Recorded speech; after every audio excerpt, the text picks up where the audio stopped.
Well, we are live. Cory Brada from the Hawkeye of the Storm, voice of college football here. It's going to be a fun show, isn't it, everybody? As you can see from our banner here, I think this sums up things pretty well. Listen, I'm going to take some time here as we wait for Don Patterson to join the show to open up the call lines.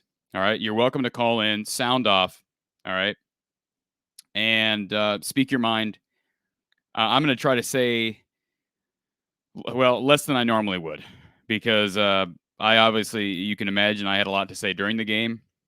And certainly as I have time to kind of process this game and what happened, I'll have more to say. And certainly when Don joins us, he'll have some insightful words for us. But I want to leave this open to everybody. The phone number is at the bottom of your screen, 860-499-3332.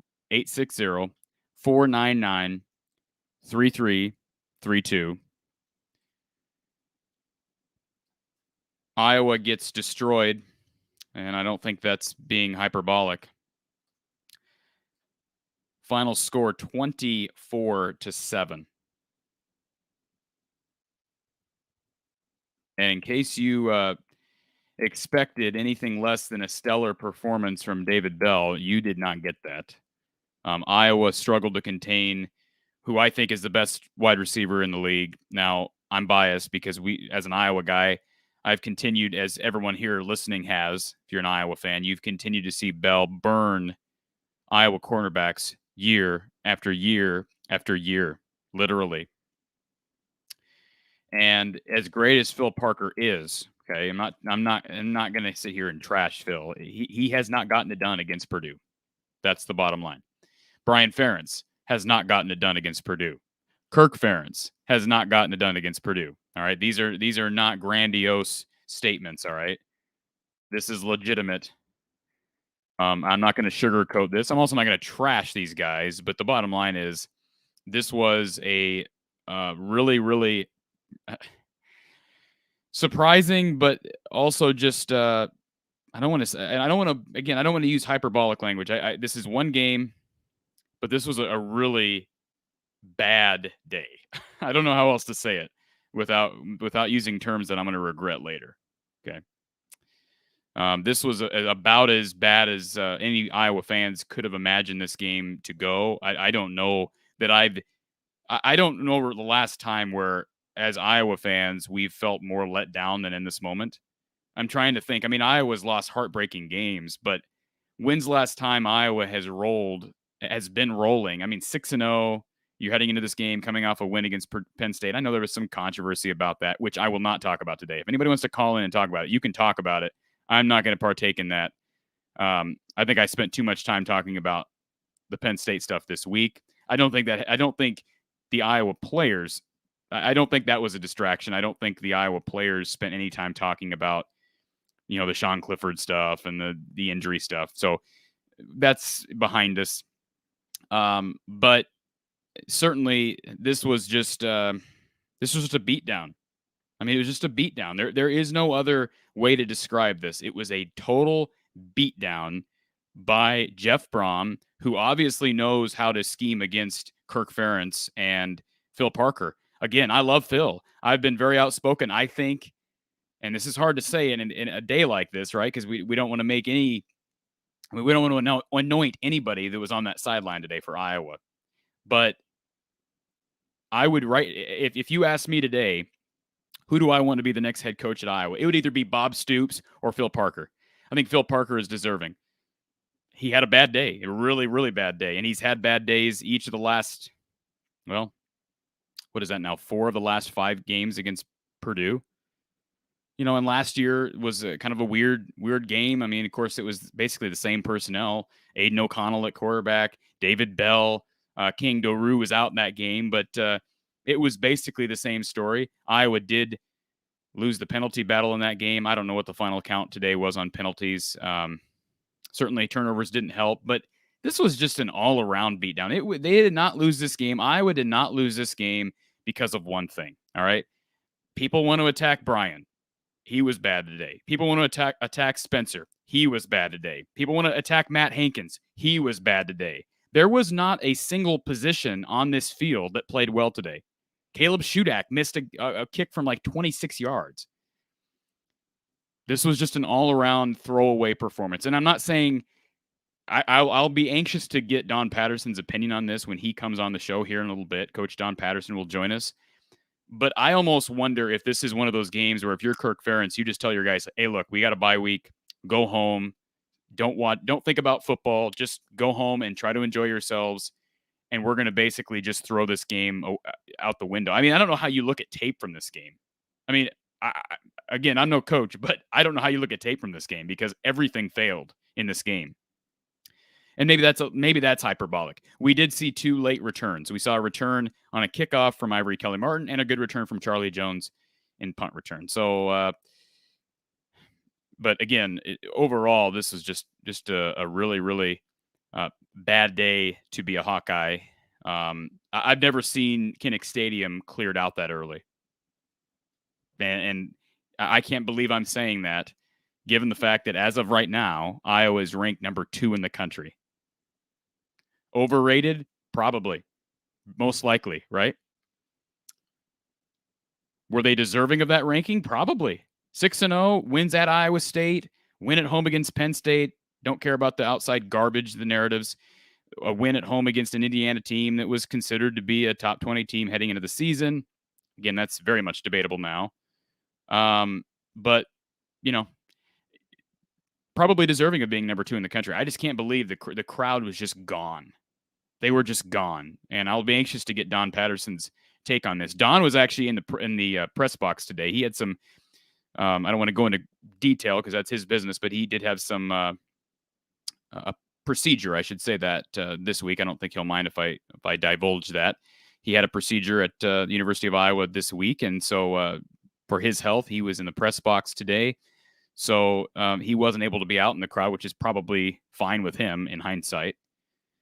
But I'll be anxious to hear from him as to when the majority of this crowd was gone. Because, man, when that clock hit 0 and Jeff Brom was being interviewed by ESPN, I mean, it looked like a spring game. I was just, again, clearly Iowa was done about, 2 or 3 minutes into the fourth quarter. But, man alive. So, again, our number here, let's pop it up in big letters in case you have a headache and you can't squint your eyes, which is me right now. 860-499-3332. 860-499-3332. The more you talk, the less I have to talk. And again, I can't deal with Penn State fans today. So if people come on here to troll all you want, you're not going to get your comments up here. I'm not going to partake. So I can't deal with it today. So, I've admitted myself. I think I spent too much time talking about the Penn State game this week. Again, I'm not saying that a lot of the media did that, right? And I'm not saying Iowa players read into that, but certainly, I think I regret spending as much time talking about it because it was a waste of time. All right, let's take our first call here. Voice of College Football. Thank you for calling Iowa Postgame, Voice of College Football. Who do we have on the line? Oh, hello. It's me, Roberto. I guess I'm the first one. Hey, Roberto. How are you? Good. Well, I did warn you about better quarterback play and go towards the championship, right? Last week. I don't know what happened. You don't know not what only happened? That, No, I don't know what happened today. Like, not only Iowa just lost, it's like Purdue's receiver, David Bell, outgained the entire offense of Iowa. Yeah. Outgained. This is what they do. They've been doing it for 3 straight years with Bell. 3 straight years? I mean, the kid had 200. He had 195 yards. Was it last year or the year before against Iowa? This defense has no answers for David Bell. They have no answers for Jeff Brom. And we're going on 4 years of that now. Even in the win, I think it was a win. Well, didn't they beat Purdue in 2019 and they gave up 195 yards and 13 catches to David Bell. Wow. Roberto, you're not an Iowa fan, are you? No, I'm an Ohio State fan. Yeah, I mean, obviously the quarterback play is one of the many storylines. Obviously, comparing him to a guy like C.J. Stroud, you're probably looking at bottom of the barrel in the Big Ten right now, as opposed to probably the best quarterback in the Big Ten in Stroud. And obviously, we're talking apples and oranges as far as recruiting is concerned. But we were just talking before we went on. My brother and I were actually having this conversation, and we were talking about the idea of, say we just threw this game out, and I know you can't do that. And the reality is Iowa will probably lose more games because they're probably not as good as they were. And we'll talk about that in a little bit. But if you just think about throwing this game out, theoretically, say Iowa comes back, beats Wisconsin, they beat Minnesota, they beat Northwestern, they win out, they 11-1. I'm not saying that's going to happen. I think it's very unlikely, but it's possible. They do that. They play Ohio State in the playoff. I don't want to watch that game right now. Like, I don't know any Iowa fan who wants to watch that game, but I don't know that Iowa, if they can't keep David Bell under, what did he have, like 250 yards receiving? And what are they going to do with Olave and all these guys Ohio State throws at you? Yeah, I'm like more disappointed on the defense this game. Like, how do you let one guy beat you and outgame your team's entire offense? One guy. Well, and then you mentioned this happening for 3 years now. Yeah, it's the same thing. It's the same thing. I would have imagined how hard it would have been covering him and Rondale Moore. Well, and thankfully Iowa caught a break because last year Rondale Moore was out that first game. Oh my. Yeah, and they still lost on the road and gave up over 120 yards to David Bell. David Bell's stats, and we'll get this up on the screen: 11 catches on 12 targets, 240 yards, an average of 22 per catch with a long of 60. Longest, that big one. I don't know, was that on the screen? Oh no, on the deep ball. He was like, I don't. And making every no, it was the over the shoulder throw over Hankins. It was the over shoulder throw.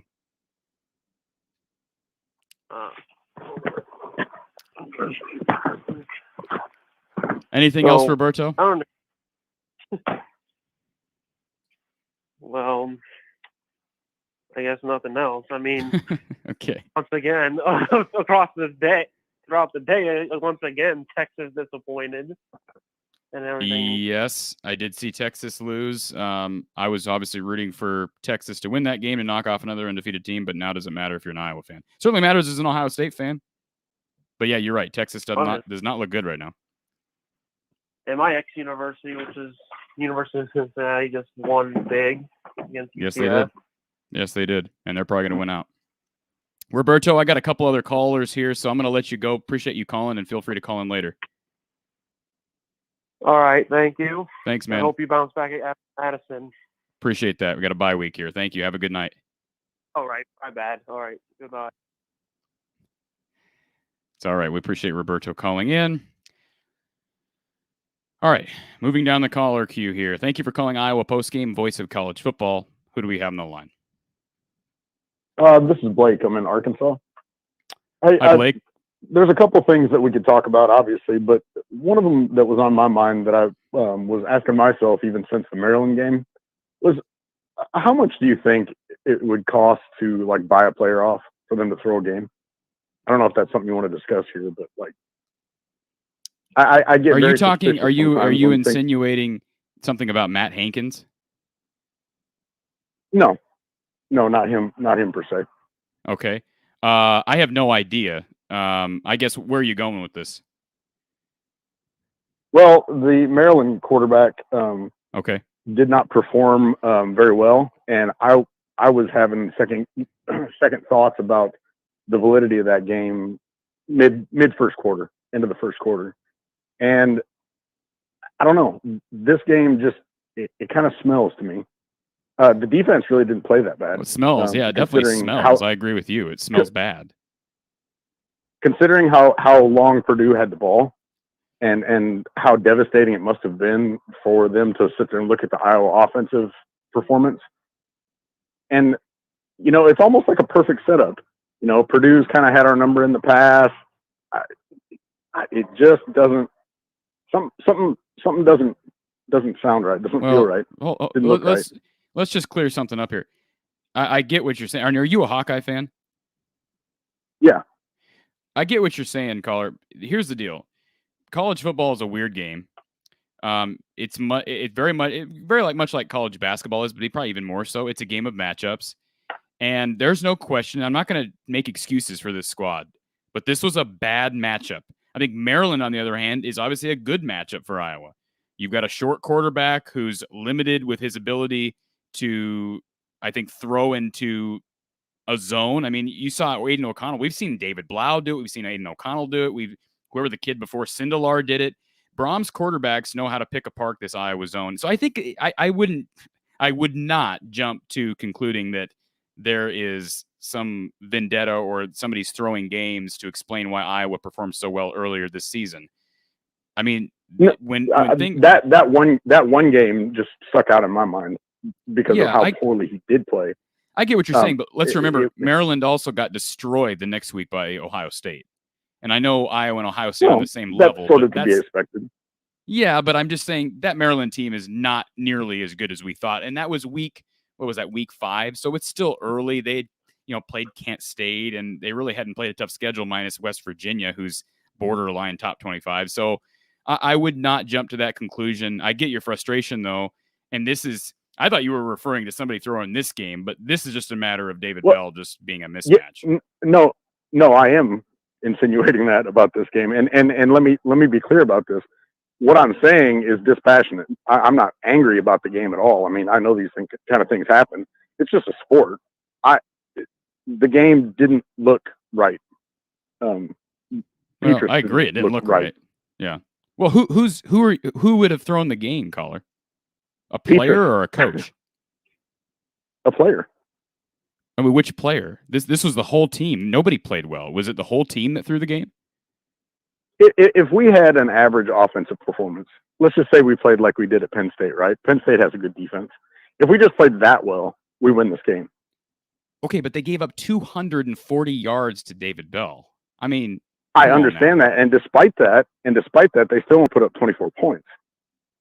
I get it, but I don't agree. Listen, I get what you're saying, but the defense. Listen, let's remember too. Purdue got very conservative in that fourth quarter.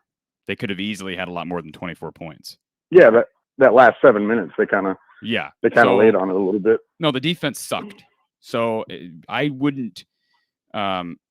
And Petrus looked like Petrus of last year. This isn't a matter of anybody throwing the game or money being thrown on the table. I see a comment in the chat about NIL money. This was just a matter of a team that matches up very well against Iowa, and obviously a coach who knows how to scheme against this 4-3 defense, and specifically Phil Parker and Kirk Ferentz. And there's no question, Iowa was overrated. I mean, you got to admit that now. Iowa was overrated. I'm not saying it's panic time. Obviously, you're on the edge of that because you lose at home 24-7 as the number 2 team in the country to an unranked Purdue team.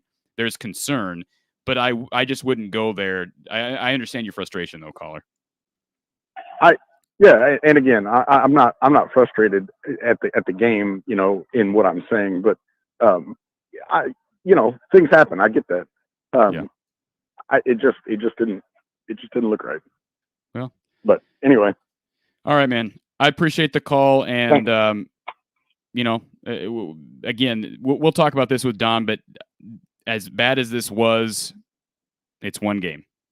It's one game. I did see, and I'll expand on what you just said about the defense. When the receivers caught the ball, they're excellent route runners. That's obvious. But when the receivers caught the ball, there wasn't a defender within 4 yards of them. You're right. It was really bad. Like we didn't even have a chance to make the tackle on the spot. I would be curious to see what the yards after catch were. Maybe that's something that Don could put out there for the fans. No, you're right. Rub it in. It was something disgusting. I absolutely agree with you. All right. Have a good evening. All right, man. Appreciate the call. All right. Driving along here. Heading to our next caller. We do have one line open. Thank you for calling Iowa Postgame at the Voice of College Football. Who do we have on the line? Oh, this is James. Hey, James. Hello. I have 4 generations of Iowa grads in my family. Okay. The oldest class being 1925. So Iowa's been breaking my family's heart for many years. Okay. I just want to say Christian McCaffrey is better than David Bell. Thank you. Okay. Well, they both burned Iowa. Christian McCaffrey burned Iowa for I don't know how many all-purpose yards, and David Bell has burned Iowa for probably just as many over the course of 3 games. So I would agree with that, and let's go on to our next caller. Thank you for calling Iowa Postgame at the Voice of College Football. Who is on the line? Hello? Hello. Thank you for calling Iowa Postgame. Hey, Cory, this is Scott. How you doing? Scott, how are you? I'm not doing too well. What about you? Well, listen, it's college football, right? That's right. And, the whole football team was not in tune with what was going on. The defense was playing too soft. It showed the inexperience of our offensive line, as people saw. And I don't think Iowa was overrated, Cory. I just think that it was not Iowa's day. I go back to last week's game when Alabama got beat by Texas A&M. Who saw that coming? I just think that Iowa was I don't want to say that they were exhausted from last week's game against Penn State, but I just think that it was just Purdue's day. Unfortunately, Iowa was on the wrong end of the stick. And I just don't get me wrong. Petrus could have done a hell of a lot better, throwing 3 or 4 interceptions, unacceptable. I think Brian Ferentz did not call a good offensive game. I don't think Phil Parker is to blame. I just think the defense should have played. How about man to man? They were playing way too soft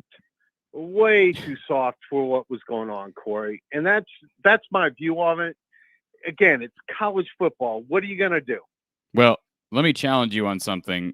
Sure. And you're welcome to disagree with me on this, but to say that Iowa was not overrated, I mean, come on now. Cory, come on now. I mean, we were playing. Look, we took down Indiana. We took down Indiana sucks. Indiana took down Penn State. Oh, I agree with you. The resume was good enough to be ranked number 2. But if we're talking about, if we're going into this game saying that Iowa is the second best team in the country, that's clearly not the truth. And I think most people understood that going into this game. We wanted to convince ourselves that we were wrong and that Iowa somehow was deserving. They were deserving if you look at resume, but clearly they were overrated. I mean, come on. Cory, I don't agree with that. I do not agree with that. The way our defense was playing, it was just, I don't know what. Let's come down to this. Purdue and Jeff Brom, for some reason, how many teams play 3 quarterbacks? Well, you're right. Mean, come on. Who yes. 3 quarterbacks? But they don't do that. They have not done that. They have not done that this year. I don't know that third quarterback has had a single snap. Maybe he's had snaps this year. I don't know. But all I know is that is Brom at his finest. So sitting here watching this game, I'm saying, look, that's Brom just scheming up against Ferentz. That's all that is. You're exactly right. But how many games do you think Brom and Purdue are going to win after this game? Honestly, I give them 2 plus maybe 1. They're going to win 3 games after this. After that, it was their day, Cory. It's college football. Come on, brother. You know that. Well, I do know that, but I have not seen an Iowa team embarrassed at home like this in quite some time. I totally agree. Embarrassed. And I believe black and gold. Trust me. My son graduated from Iowa. Yeah. I'm from Iowa. I'm from Cedar Falls, Waterloo. So I bleed the black and gold. But I understand what's going on. And I'm just like, You had spoken about Maryland and Penn State being the hiccup or the game that was going to be Iowa's giddy or hitch in their game in their season.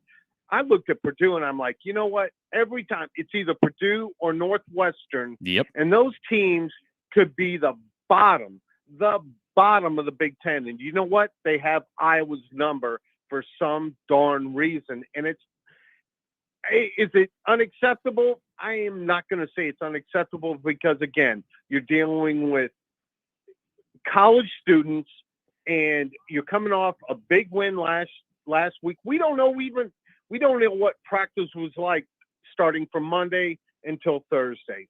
You know, they're not going to expose that. They're not going to talk about that. And when they do have a good practice through the week, guess what? That is talked about. Not one time this week was a practice talked about the whole week. So I'll tell you what, coming into this game, I was like, you know what? If someone's going to get us, it's going to be these darn Boilermakers. And I honestly, do I think Jeff Brom is a good head coach? Not at all. I think he's bottom of the Big Ten head coach, but he's got Iowa's number, just like Pat Fitzgerald. Do I think Northwestern's a good coach or a good team? Not at all. Every once in a while, they'll come up with some type of scheme to beat us, but overall, they're not a good team. But for some reason, I'm telling you, they come into their head, and it's just like, I don't understand it. I can't explain it. I look at it. I watched the whole game, and I'm just like, our offensive line on both the left and right side, very soft. Our defense, instead of playing zone, why didn't you go man-to-man, Cory? We have the players to go man-to-man. Do not tell me Hankins and number 22, I cannot recall his name because he started this week. He played a good ball game, Cory. And Hankins, I don't know what was in Hankins' head today, what he was doing, but it was not Iowa defense. I agree, but Hankins also got burned in man-to-man coverage several times. I mean, early on in this game, it was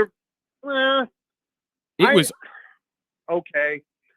This underneath stuff right. To David Bell and Hankins giving up outside leverage. Okay, I get that, but the underneath stuff, okay, you can give up the underneath stuff, but the deep, like, letting them get behind you, unacceptable, Cory. Unacceptable. Yeah, you're right. Unacceptable. I agree with you. I mean, I'm not down on this team. I think that with a week off, hopefully we get who's the guy we lost last week against Moss. Penn State. Moss, was it right? Moss. Yep. I think when we get him back, you could tell a difference in the defense. They just weren't as in tune to what was going on in the field, and you could see that. Yeah, I agree with you.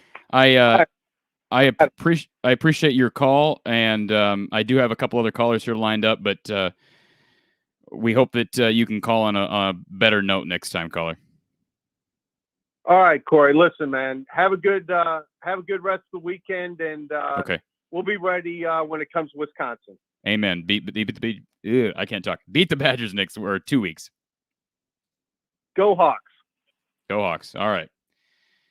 Appreciate the enthusiastic callers tonight, given the circumstances. Let's hop right along to our next caller. Thank you for calling Iowa Postgame at the Voice of College Football. Who's on the line? Yeah, hey, my name's Sam. I'm over in Virginia. Hey, from Sam. Lincoln, Iowa originally. How's it going? I just have one thing to say. Honestly, honestly, this was bound to happen. Better it happened now than later on the season to save my own disappointment. I think this Iowa team's going to learn from this. And honestly, like, our defense has been playing lights out all year round. Like, yeah, sure, they might have had an off game. And at the end of the day, our offense couldn't step up and just carry the load for once. And it just sucks that I'm not calling for anybody to be fired, but when are you going to start asking questions at the offensive coordinator position? Like he's Kirk Ferentz's son. I get it, but come on, man. We couldn't do anything. And even Spencer Petrus, look yourself in the mirror. And, I guess we're going to use this bye week to figure it out. But I'm not losing hope in Iowa either. I think we're going to learn from this and still go to the Big Ten championship, but changes need to be made. So that's all I had to say. Thanks for taking my call. All right. Appreciate the call this evening. I do want to address that here before we go to our next caller. Obviously in difficult moments like this, the natural reaction is to look at the coaching staff, to look at your quarterback. And I get that. And I'm not saying that's not deserved, because this is not a blip on the radar for Brian Ferentz. This is a pattern of underperformance. This is rated as the last, I can't even get my thoughts together, people. This is the worst offense in the Big Ten by the numbers. And this is not a new thing. Iowa's consistently finishes in the bottom third of the Big Ten in total offense. We're not looking at total points. We're looking at total offense. Here's the reality, folks. Brian Ferentz is not going anywhere pending some ridiculous scandal. That's the only way Brian Ferentz leaves before Kirk. That's my take. Once Kirk retires, Brian will either get hired as the head coach, or he'll be a head coach in the MAC or a coordinator somewhere else. This is, unfortunately, for those that don't like Brian, and I'm not taking a stance on Brian either way right now because I don't want to live too much in the moment. Brian is not going anywhere. So I get the frustration. And Spencer Petrus isn't going anywhere, because Spencer Petrus, they're not going to make a quarterback change heading into Madison in 2 weeks, like it or not. That's just how it is. Thank you for calling Iowa Postgame at the voice of college football. Who's on the line? Hey, Cory. This is Logan. Hey, Logan. I'm a huge Purdue fan, and I just wanted to ask you, do you think Purdue has a good shot at winning the West still? I actually do. Yeah, I say good shot. I don't know what the percentages are, and I'm not just saying this in the moment. If you look at this was obviously an underrated Purdue team and probably slightly overrated Iowa team. I think that's fair. But you look at what Purdue has. The defense has obviously improved with Brom, I think, focusing more on that side of the ball. But they proved today they still know how to attack Iowa. And I'm sure, again, Brom has had this specialty at attacking Kirk Ferentz and Philip Parker over the past several years. But I would have to think, with the skill position talent they have at wide receiver, I know they're down Xander Horvath right now, but the West is up for grabs. Iowa still would be the favorite in my mind. Wisconsin's still in the mix. Minnesota's in the mix. Right now, Purdue's biggest challenge right now is Minnesota, because they lost the tiebreaker there last week. But I absolutely would give them a chance. I don't know what percentage, but they certainly have a chance after this game. Yeah, they got hosed in that Minnesota game by the refs. But what about, so you think Iowa has the best chance to win the West, and you think Minnesota's next? Is that what you said? I would probably say that at this point, although Purdue now has the tiebreaker over Iowa. But Iowa's schedule is not that difficult. Have you looked at Iowa's schedule? Yeah, it looks like they have Nebraska at the end. They have Minnesota. Is that at Minnesota?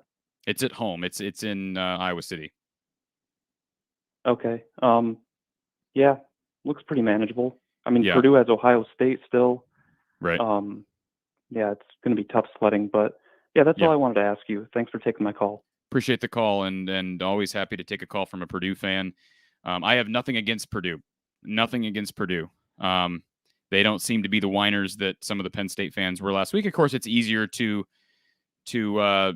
handle a win more than it is easier to handle a loss. But Gary Lewis says, I like Iowa to win out. Why not? Well, there are some reasons why I could argue against that, Gary. And I will say this. Let me just comment real quickly on the Riley Moss injury. That is by no means the reason why Iowa lost this game, and I'm not going to make it out to be that way.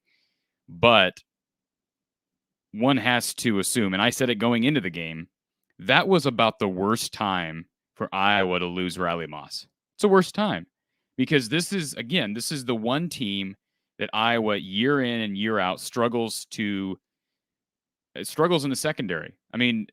That's all Purdue does, is throw the ball down the field.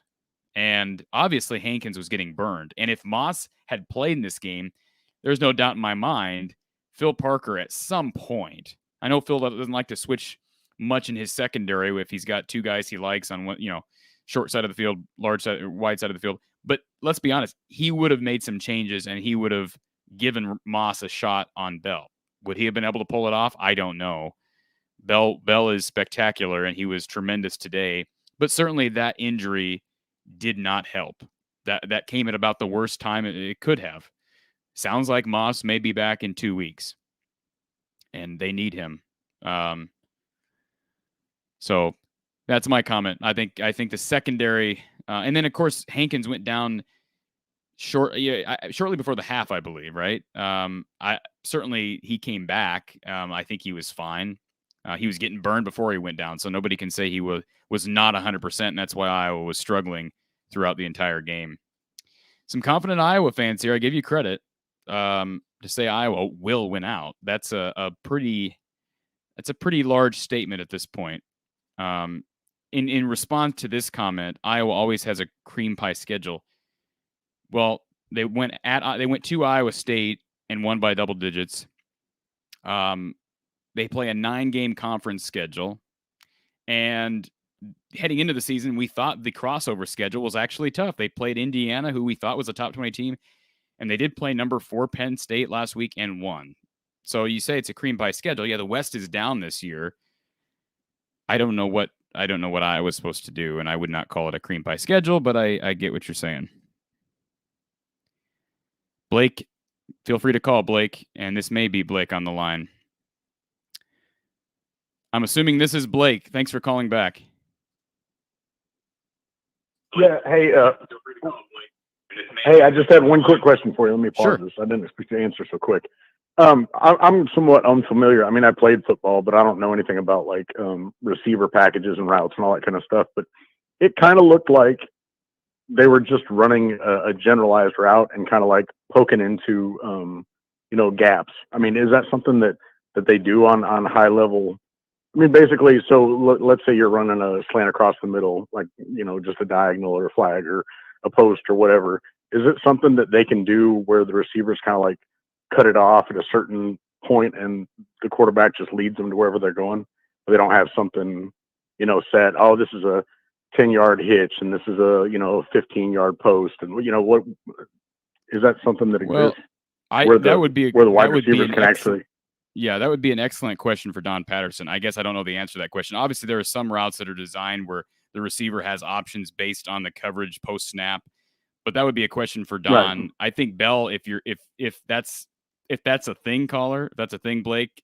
Obviously, Bell is like one of the few guys who, if you're Braum, you're probably comfortable giving him some freedom to kind of make decisions in the moment because the guy's spectacular. I wouldn't be surprised by that, but again, that would be a better question for Don.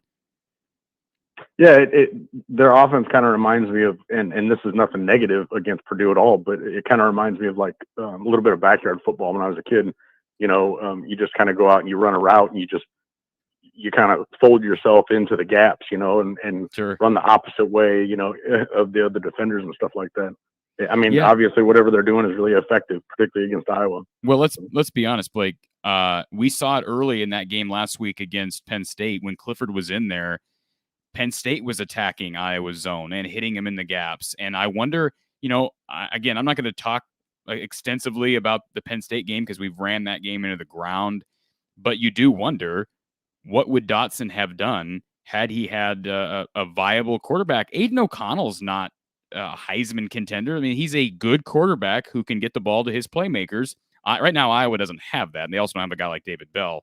But I just wonder what would have happened had Jahan Dotson had Clifford the entire game or had a quarterback that could effectively get him the ball, because we saw Iowa's defense exposed today. You hope it's just a blip on the radar and a fluke. I don't think it is a fluke, but you hope it's something that can be correctable because, man, you're absolutely right. They picked the defense apart. They picked the secondary apart. And the other thing, when I made the comment about the press coverage, to me that would almost seem like a under over kind of like double coverage, especially on somebody like Bell. You press them at the line and give our defensive line some chances to put some pressure on the Purdue quarterback and to slow him down on his routes. But I never saw that happen. No. It may have, but I didn't see it either. That's a great point. I continue to say over and over again. Why is there literally one guy? I know they're playing zone, but why is there one guy basically in charge of stopping David Bell down the field? And yeah, you're right. When he was not catching over Hankins or around Hankins, Hankins is giving him a 15-yard cushion. I mean, I don't know how you give a guy a 15-yard cushion on 3rd and 9. I don't understand the logistics behind that. Yeah. Anyway, I've never been a wide receiver. I wasn't a secondary guy, so I don't know that kind of stuff. But it just blows my mind that, anyway. Anyway, that was it. I appreciate it. Thank you, Cory. All right, man. Have a good night. Okay, trekking along here as we wait for former Iowa assistant coach Don Patterson. Again, he will be with us soon. And Don is going to help us to think level-headed. I look forward to that. Certainly, he will not sugarcoat things. But him and I did have an interesting text message exchange during the game. So I know Don has some opinions on what happened today, as I'm sure any Iowa guy, but especially a former offensive coordinator, would have. So, again, let's trek down in our comments as we're waiting for Don here. Question here from Captain Genius. How far does Iowa drop after losing to a, well, I don't know what that means. I'm assuming to an unranked team. Yeah, Alabama went down 4 spots, losing to a 2-loss unranked team. I assume he meant 2-loss Purdue team. We were talking about that as we continued into the second half, and it was clear that Iowa was not going to be able to work their way back into this game. I think the answer to that question is they're clearly, from my point of view, if I was the committee, and I think Mark Rogers will probably reflect this in his rankings, but I would probably rank Iowa around like 14, 15 because their resume is still quality, but to lose at home to a Purdue team that's unranked and struggled. Remember, Purdue struggled to beat Illinois a few weeks ago. So even though I did make a comment earlier that I think Purdue has the ability to compete for the West, their resume is not all that impressive. They weren't real competitive against Notre Dame, although they kept it close for a little while. I would say right around 13 to 14 would be at least my rankings, but given what the AP committee does, they'll probably end up 9 or 10. And I don't agree with that. I think they should be lower than that, but that's just my prediction as far as what the AP will do. Thank you for calling Iowa Postgame at the voice of college football. Who's on the line? Hey, Cory, it's Michael. How you doing today, sir? Good. How are you, Michael? Not too bad. Hey, I got a question. I'm just looking through Purdue's remaining schedule. I got Wisconsin next week at Ross State Stadium, which is going to be probably rock and rolling considering it's a sellout and stuff like that.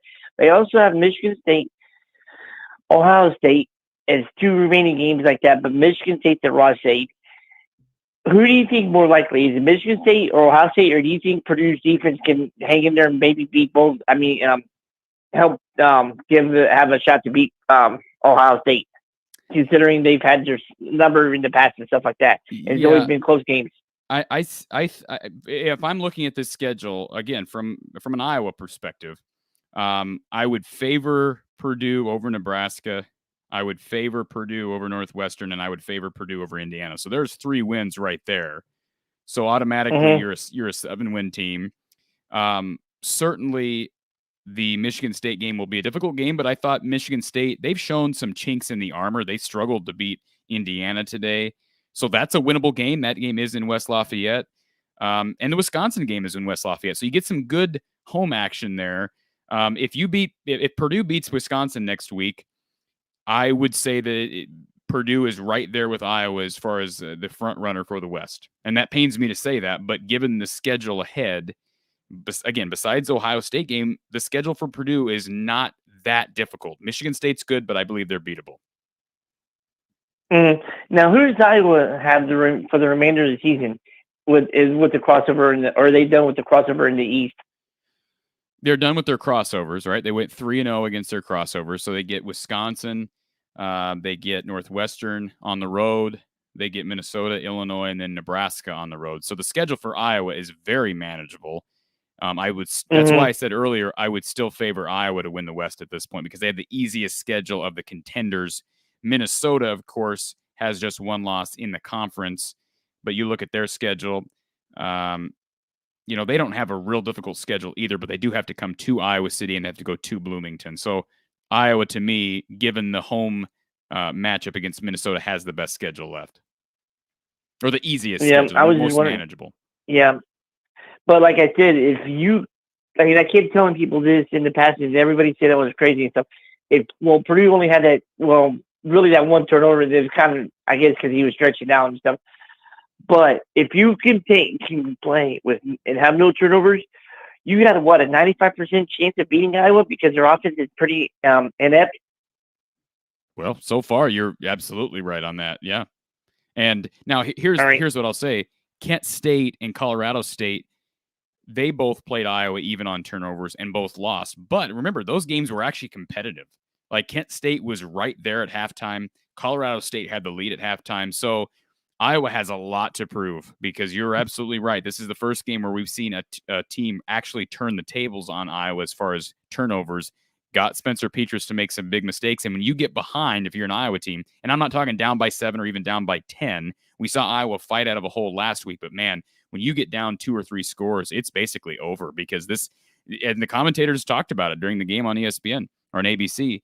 They were talking, Iowa doesn't have the playmakers to climb out of a big hole. Mm-hmm. I was just wondering, hey, great show as always. Thanks for taking my Cory and call Cory and have a great night. Appreciate it. You have a good night as well.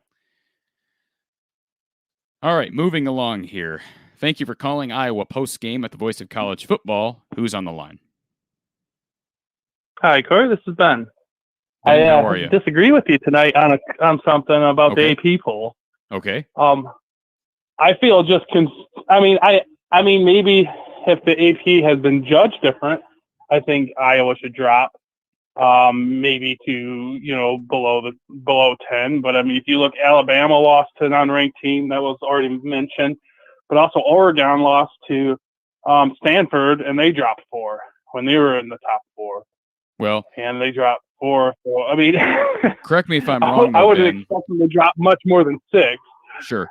Correct me if I'm wrong, though. The Oregon lost to Stanford, and what was the other one? Alabama. The Alabama lost to A&M. Correct me if I'm wrong, but both of those losses were on the road, correct? I'm not sure. Maybe Stanford was. So maybe that could be correct. Both of those games were on the road. That's one factor that I would look at. And the other factor is how those teams lost. Alabama lost in the final minutes. It was a close game. Oregon lost in overtime. Had Iowa lost this game on the road at Purdue by 7, this would be a totally different discussion, totally different show, but it's how Iowa lost. This was a lopsided. The game was, I guess you could say it was close early, but it never really was close. Purdue basically managed this game from the second quarter to the fourth quarter, and to do that in Iowa City with a sold-out Kinnick, that's why I give Iowa a larger bump. Yeah, I could see maybe 6 for that reason, but at the same time, you got to look at Alabama didn't have many close games, but Oregon, they came close a couple times before that. They were, I didn't think Oregon deserved to be even ranked where they were. There's some other things you could look at. Close wins, and then you can look at how Iowa handle themselves, the rest of most of the season.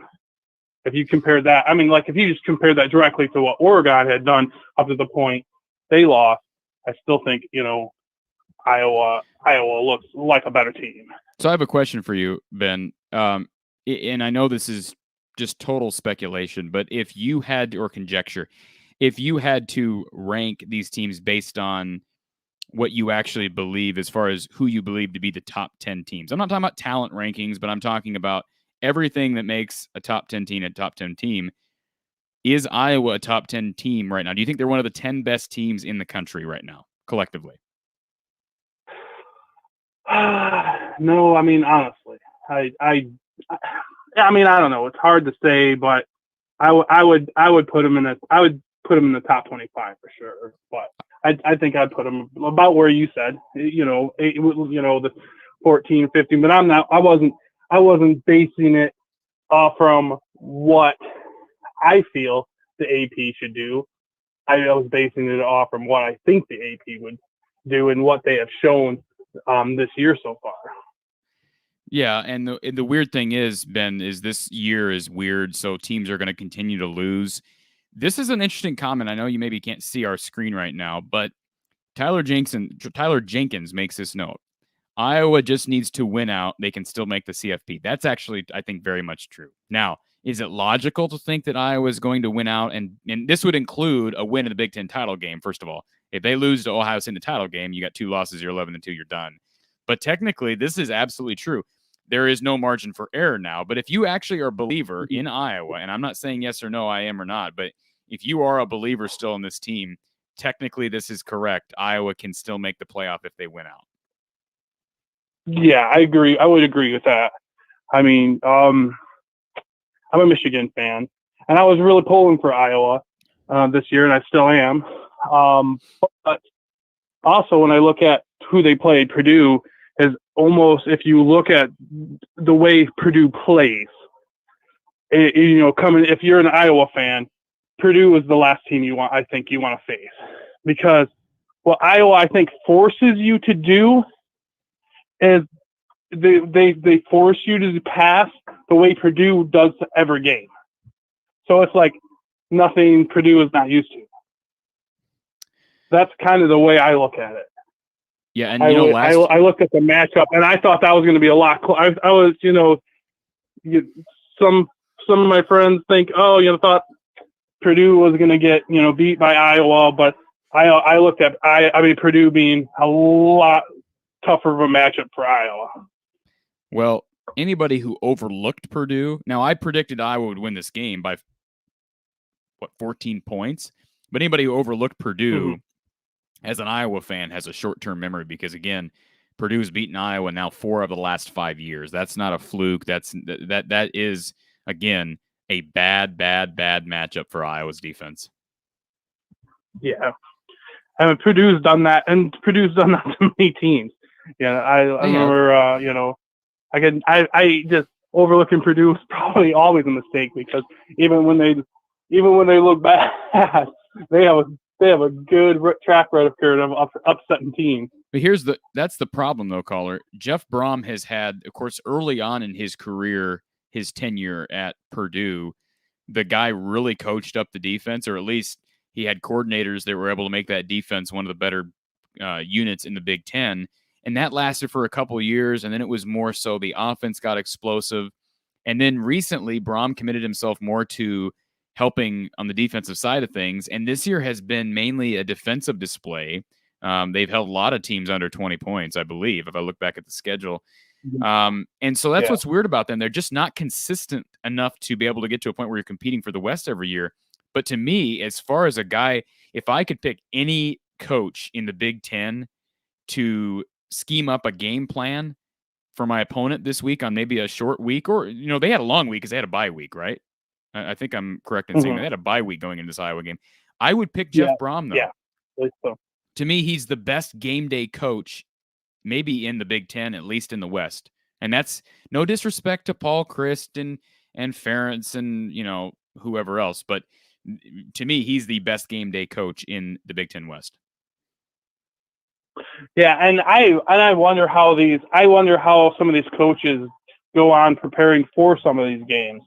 I mean, I don't know how much emphasis he puts throughout the year on the Iowa game, or on. I mean, maybe they over prepare for Iowa. There's other things you can consider that way. Why would he put so much emphasis on the Iowa game? I don't think he. I'm not saying that. But he did get an extra week. But I'm not saying that's the case. I'm saying it could have been the case though when they played OSU and beat them at home like 49 to something, not 49 to 20 something.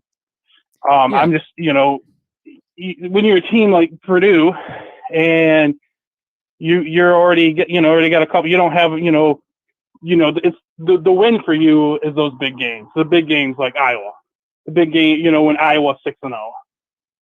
Yeah. That's a Super Bowl for your team.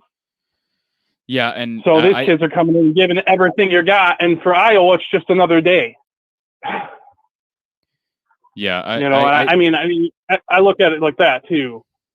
I mean, it's maintained. It's the middle part. I mean, I can see being an Iowa fan being easy to be like, we just got beat by Purdue and kind of, really feeling down. But it's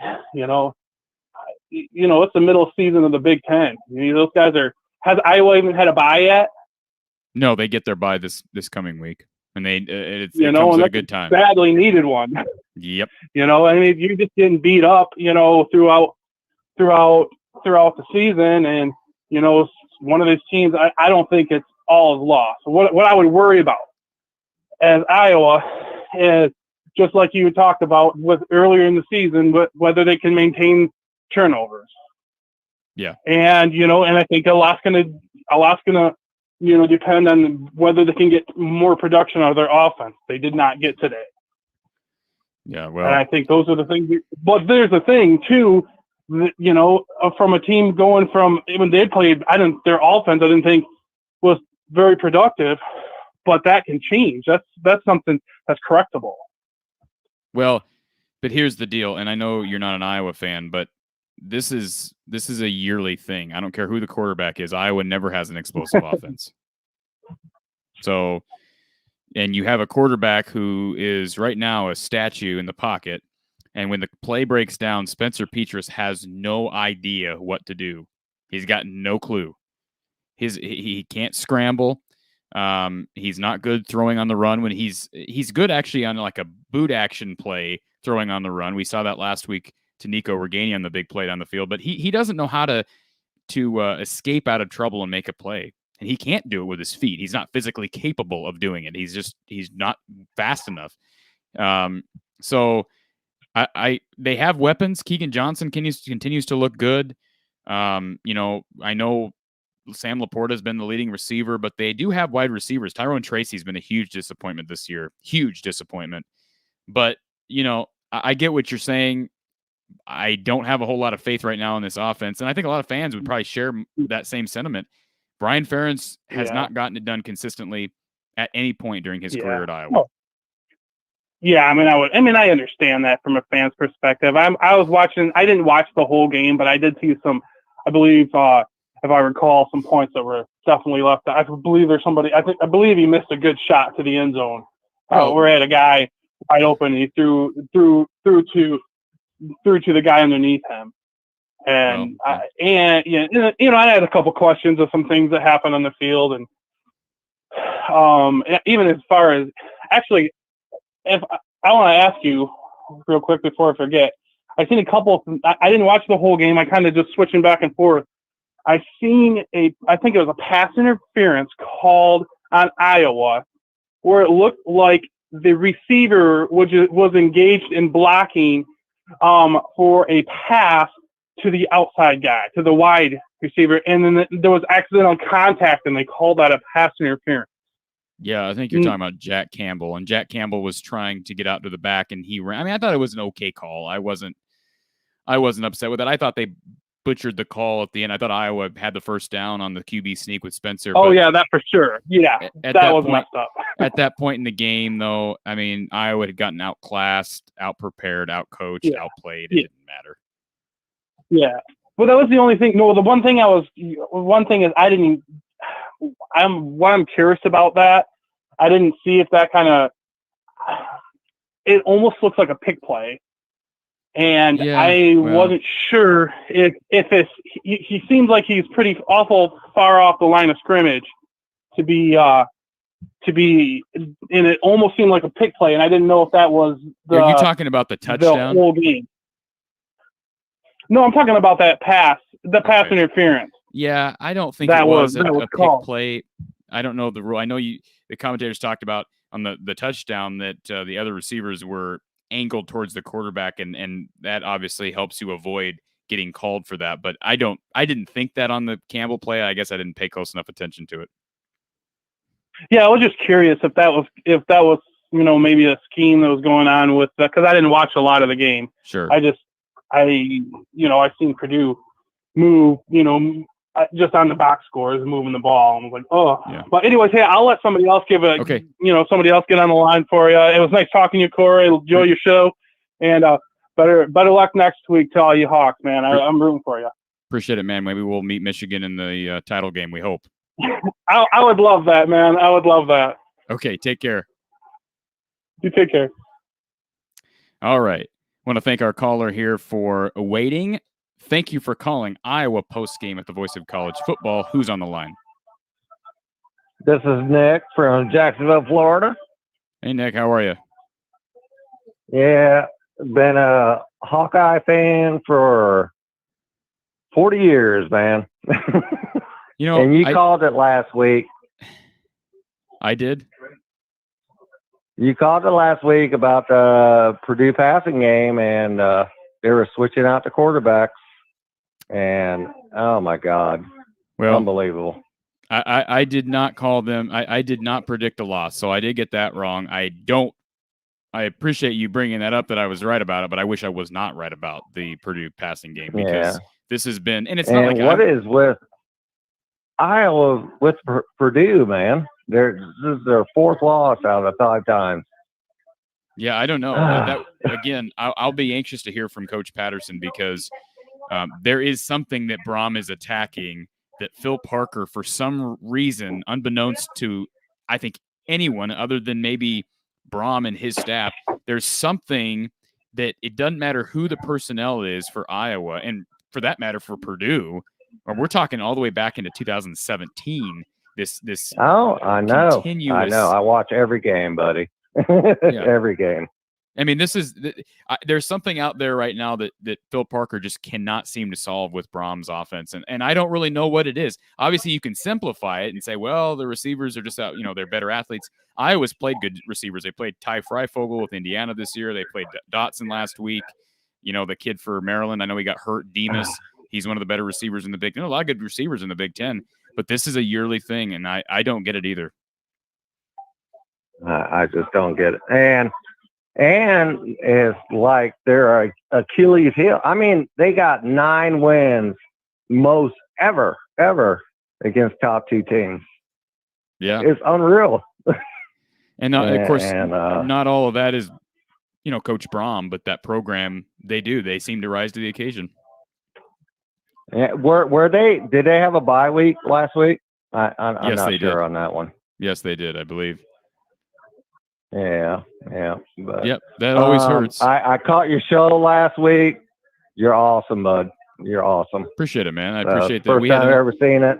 We had another caller from Jacksonville. I think we had another caller from Jacksonville last week. I believe it was Brandon. So we got some Iowa fans down there in Jacksonville. Appreciate that. Yeah. And I put it out there. I'll hear it tomorrow, though. But whatever. Well, I will say this. I said the same thing to Brandon when he called last week. People in Jacksonville, I can't imagine football fans in Jacksonville are very happy right now with the Urban Meyer saga. Oh, no. But it was kind of, I think he got fed up, but he knows better. Dude, Urban Meyer knows better. But he's a good coach. He's a winner. But we'll see what plays out tomorrow. He's got to start winning there. Yeah. So, and the offense, oh my God, it's just so bad. Yeah. The offense is so bad. What's the solution for Iowa? I mean, how long has Brian been the offensive coordinator?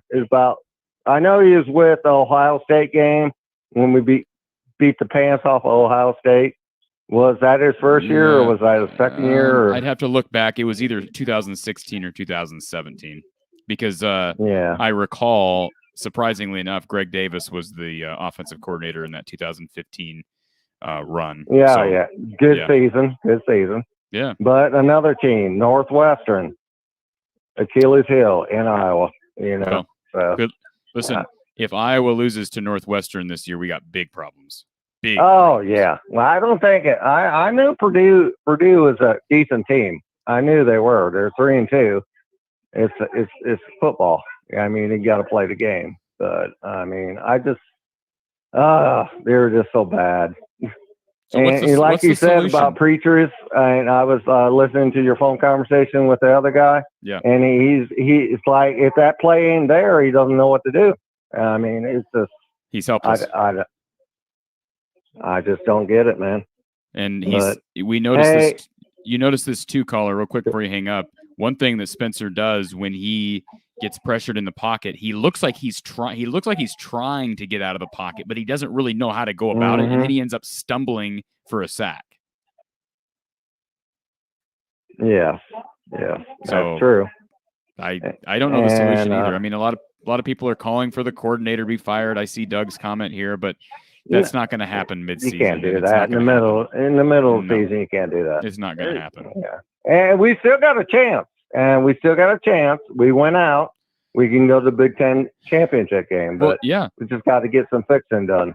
You know, and like I said earlier, it's a matter of, and I'm going to talk more about this after our conversation, caller, but it's a matter of just, I think, throwing this game out the window, and you just got to move past it. I don't think you can really dissect. And Kirk Ferentz always does that, and that's why he's a good coach. That is true. And he will move past this game, and they'll play they play to the end. You know. You're right. You're right. I love Iowa. I'm always going to be a Hawk. And go Hawkeyes, okay? And Appreciate love your that, show, man. buddy. All right, man. We'll talk to you soon, okay? All right, later. Bye. Appreciate that call from Jacksonville, Florida. Okay, as we await Don Patterson, again, I appreciate everybody being patient with Don. He is dealing with some health issues or procedural things. I don't want to get too far into it, and if he wants to share it, he can, but he is en route home right now. Let's take our next call here. Thank you for calling Iowa Postgame at the Voice of College Football. Oh, they're gone. Let's try it again. Maybe. Thank you for calling Iowa Postgame at the Voice of College Football. Who's on the line? Hello. They're all gone. All right. We have no callers in the queue, so you're welcome to call in 860-499-3332. 860-499-3332. Okay. As we await Don Patterson, okay, I want to discuss this because we can dissect this game till we're blue in the face. We can talk about Iowa's secondary and Matt Hankins having probably the worst game of his career. We can talk about Spencer Petrus throwing, 4 picks in the end. We can talk about, coaching. We can talk about Philip Parker not having a good game plan, or Kirk obviously not measuring up in this game from a coaching standpoint. I'm sure he'd be the first to admit that. But I think as an Iowa fan, I think the coaching staff probably ends up taking a similar approach to this loss. How do you process things? Was this a result of, I guess, 3 options, right? Is it a fluke? A, I don't believe that to be true, but I guess that could be an argument that this is a fluke game. B, maybe Iowa's just not that good, and we're just realizing that, right? Or C, this is just a really bad matchup, and Iowa will bounce back in a big way with an extra week to prep. I would probably lean towards option 3. To me, there is no fluke when you lose 4 of 5 games against the same team and you have the same receiver burning you year after year after year. Okay? So, to me, it's not a fluke. There's no way, to me, you can argue that it's a fluke. I think there's no question. In my opinion, Iowa was somewhat overrated. How overrated? I don't know, but they're not the number 2 team in the country right now. Moss being out hurt, right? I know they were also down Cody Ince. If people didn't realize, Cody Ince at right guard did not play in this game, and he has been a regular contributor on that offensive line. So that didn't help. Luke Lachey, tight end 2, also did not play in that game. Those aren't excuses. We're by no means saying those are the reasons why Iowa lost this game. But my point is, you combine a matchup with an injury in Moss, probably your most important position, especially defensively in a game against Purdue. It just was a bad series of events. So there's reason for some cautious optimism moving forward. But again, we'll talk more with Don about that. Thank you for calling Iowa Postgame with the Voice of College Football. Who's this? Hi, this is Jason. Hey, Jason. Hey, man. Purdue has always had Iowa's number for many, many years. And for whatever reason, they always bring their game up against the Hawks. I think this is more of a fluky type game, just based on the great receiver that they have and kind of their weird offense. I don't think this is going to be something where Iowa's going to fall off, start losing 2-3 games in a row. So I look forward to the bye week, get everything right, everything healthy, and then come back and win at Wisconsin. I couldn't agree with you more. I think that's the correct outlook to have. People are upset. People are emotional about it. I'm sure the players are down, but this is an excellent time for a bye week. It's an excellent time to get some guys healthy and to regroup, because every one of their goals, if you look at the schedule ahead, every one of their goals is still ahead of them. Absolutely. We could still win the Big Ten. I mean, they could very easily, they're still in first place in the Big Ten West. I mean, people forget that. Purdue still has to play Ohio State, and I think they have to play Michigan State. And so they're probably going to lose 1 or 2 more games. And if we run the table and beat Wisconsin, we're right there in Indianapolis. And caller, right now, Minnesota is I want to say the dark horse, but they've won 2 straight now. And they don't have a real difficult schedule. They do have to come to Iowa City, but Minnesota right now is right there in the race for the West. Well, we've had Minnesota's number. You look a couple years ago when they were undefeated. They came. Yeah. I don't remember if they came to Iowa City or if we went to Minnesota. We took them out when they were ranked in the top 10. So we've had Minnesota's number, very similar to the way that Purdue's had our number. You are right on that. And certainly that's going to be a big game as far as how the West plays out. These next few weeks are going to be huge. Yep. So don't despair, Hawk fans. We're going to be fine. Get back to the drawing board and we didn't have a single turnover. The defense didn't play well. We have a great defense, but they didn't play well today. Purdue had a good game plan. Credit to them. They've always kind of had our number. We're not going to face another receiver like David Bell for the rest of the season unless we play him in the Big Ten championship game or the bowl game. So, I'm pretty optimistic for our season going forward. I appreciate that positive outlook. I do. All right. Thank you very much. All right. Appreciate all the calls here this evening. And again, we have a nice comment here from Blake. He says, I'm looking forward to what Don has to say. I hope he doesn't hold back. And Don Patterson is with us. Don, Blake doesn't want you to hold back. Now, we have had a lot of mixed response from some of our callers today. I want to give you the floor briefly. Don, what happened? Well, football's a funny game. I've always said that's why people pay good money to watch, is they don't know for sure what's going to happen. Sometimes you're pleasantly surprised, and sometimes the surprise is not very pleasant at all. And today was one of those days. A wise old coach by the name of Bill Brazier, our old defensive coordinator from the 80s and the 90s, once said, you're never as good as you think you are, and you're also never as bad as you think you are either. So right now we have some players that think they're pretty bad. They're not. They're still a good football team. They just didn't show it today. But I think Purdue had a lot to do with that. I thought today was a clinic in terms of how to move the football by forward pass. They really did a great job at throwing and catching the ball. Unusual plan that they were able to pull it off. They actually, in my mind, they clearly had 3 different quarterbacks with 3 different plans, and they had them all mapped out. I think those guys that went on the field, those second and third quarterbacks, those plays they ran today are the same ones they practiced all week, and the vast majority of them worked. So it kept us all balanced there. I think it's safe to say they were more comfortable running the quarterback with the second and third team quarterbacks. They didn't want to run with AOC, with O'Connor, but they certainly ran the other 2. And that bothered us some too, because Q-Draw once again reared its ugly head. And, the bottom line is we didn't force any turnovers. We couldn't get off the field on defense. They converted so often, even on 3rd and long. And of course, in the end, we turned the ball over 4 times. So thank God for the game, because I should be more specific. The punt return and kick return game, because otherwise we didn't have much of a bright spot today.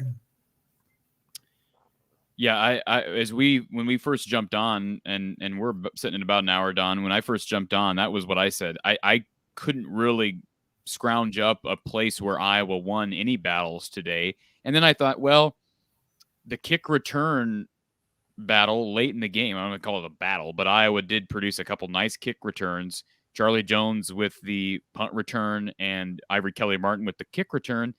Here's me being negative during the game, Don. When that happened, when both of those happened, I turned to my family who was watching the game with, and I said, they're not going to score.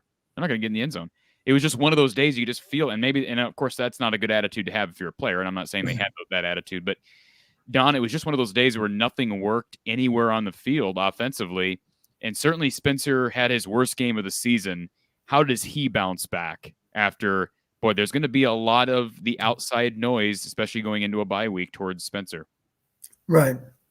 Well, if I were coaching Spencer, I would remind him, you've been getting more credit than you deserve for these last 6 wins. Here's the other side of that coin. You're going to get more blame than you deserve for today's loss. So not that you didn't have a big hand in it, because you did, but it wasn't all your fault. We fell short in too many ways to count today. And again, give a lot of credit to Purdue. You've heard me say before, I said all along, I said, Jeff Brom will have a good plan. Yes. He's one of the best offensive minds in the Big Ten, maybe the best. Yeah. And sure enough, he did. And of course, the defensive staff is new, and they've done a great job of getting those guys lined up right, and they're playing hard, and they have reason to play, because they're stopping people with some success, and they have reason to be excited about each and every game left on their schedule. Don, how do you account for these numbers? Talking about David Bell? Yeah. How do you account? Well, how do you explain that against this defense? Well, frankly, David Bell's a great player. There's no doubt about that. Yeah. Sets soft hands, has a great idea of how to get open. The one frustration I had, the one thing we could have done, we never really tried to come up with a plan specifically to slow him down. Let me just say it this way. If somebody's beating you over the head with their preferred style of play, then one of the things you need to do is make them play left-handed. You need to take that away from them. And that means you got to come up with a defense that's designed to stop number 3. And if you do that, at least you got a better chance with all those other guys. And there are things we could have done that would have helped. Too many times I made a note during the game. I said, way too much single coverage on David Bell. And I think as the game wore on, he got in our heads a little bit as pass defenders, to the point where we were playing off of him so far that we couldn't make plays. He was dictating to us more so than we were dictating to him. So one obvious solution is give that one defender out there that happens to be assigned to guard Bell, give him some help. And there are ways you can do that, of course. And I will admit that if you think outside the box and come up with a defense designed to slow one particular guy down, obviously there's a chance during the course of the game that they're going to figure that out and put the ball elsewhere. But I still rather do that than give up 240 yards to one receiver.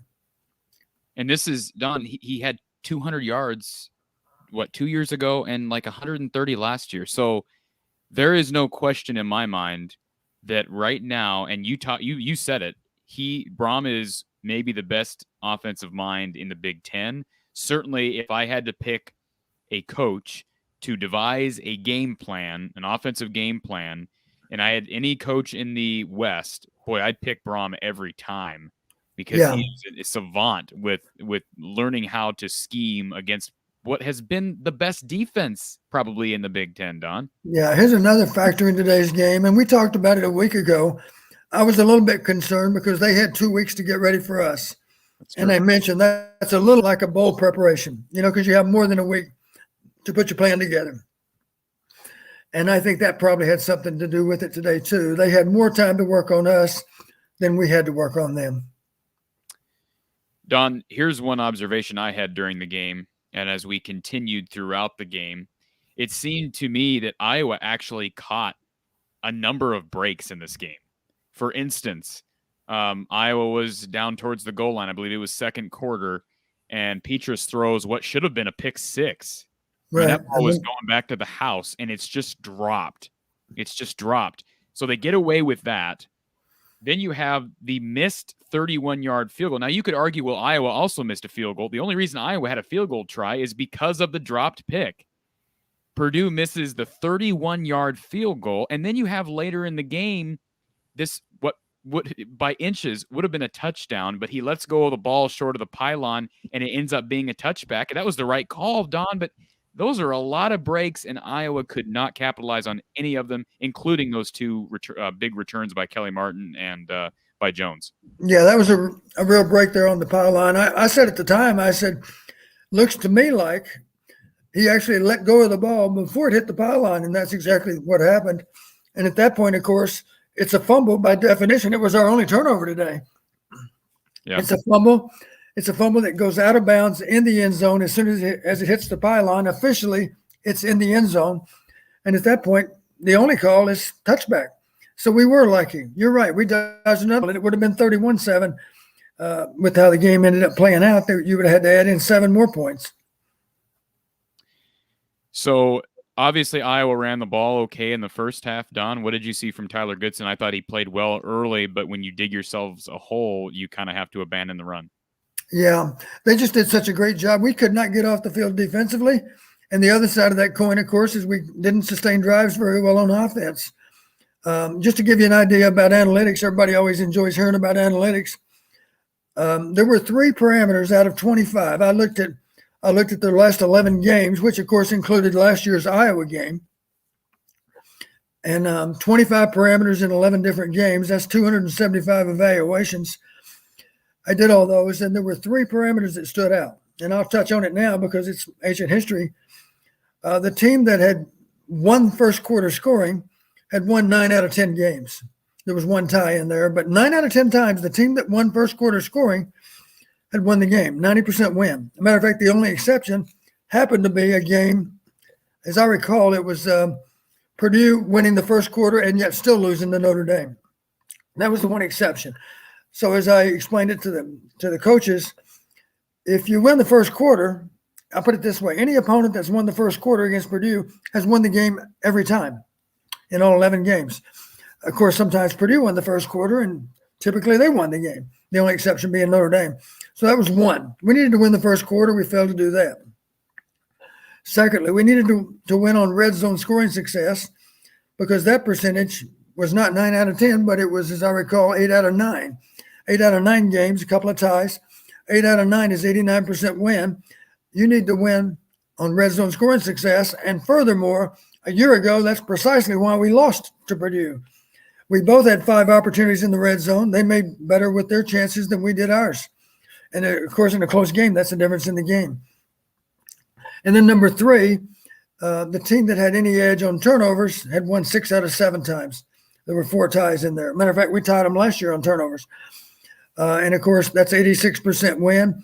Here's the bottom line. Purdue today won all 3 of those. I don't even have to go back and check. I know they did. They beat us in the red zone. They beat us on turnovers. And they beat us in first quarter scoring. So we were 0 for 3. Another way to look at it would simply be this. Let's look at all the teams that beat Purdue over the last 2 years. And what parameters do those teams have in common? There were 3.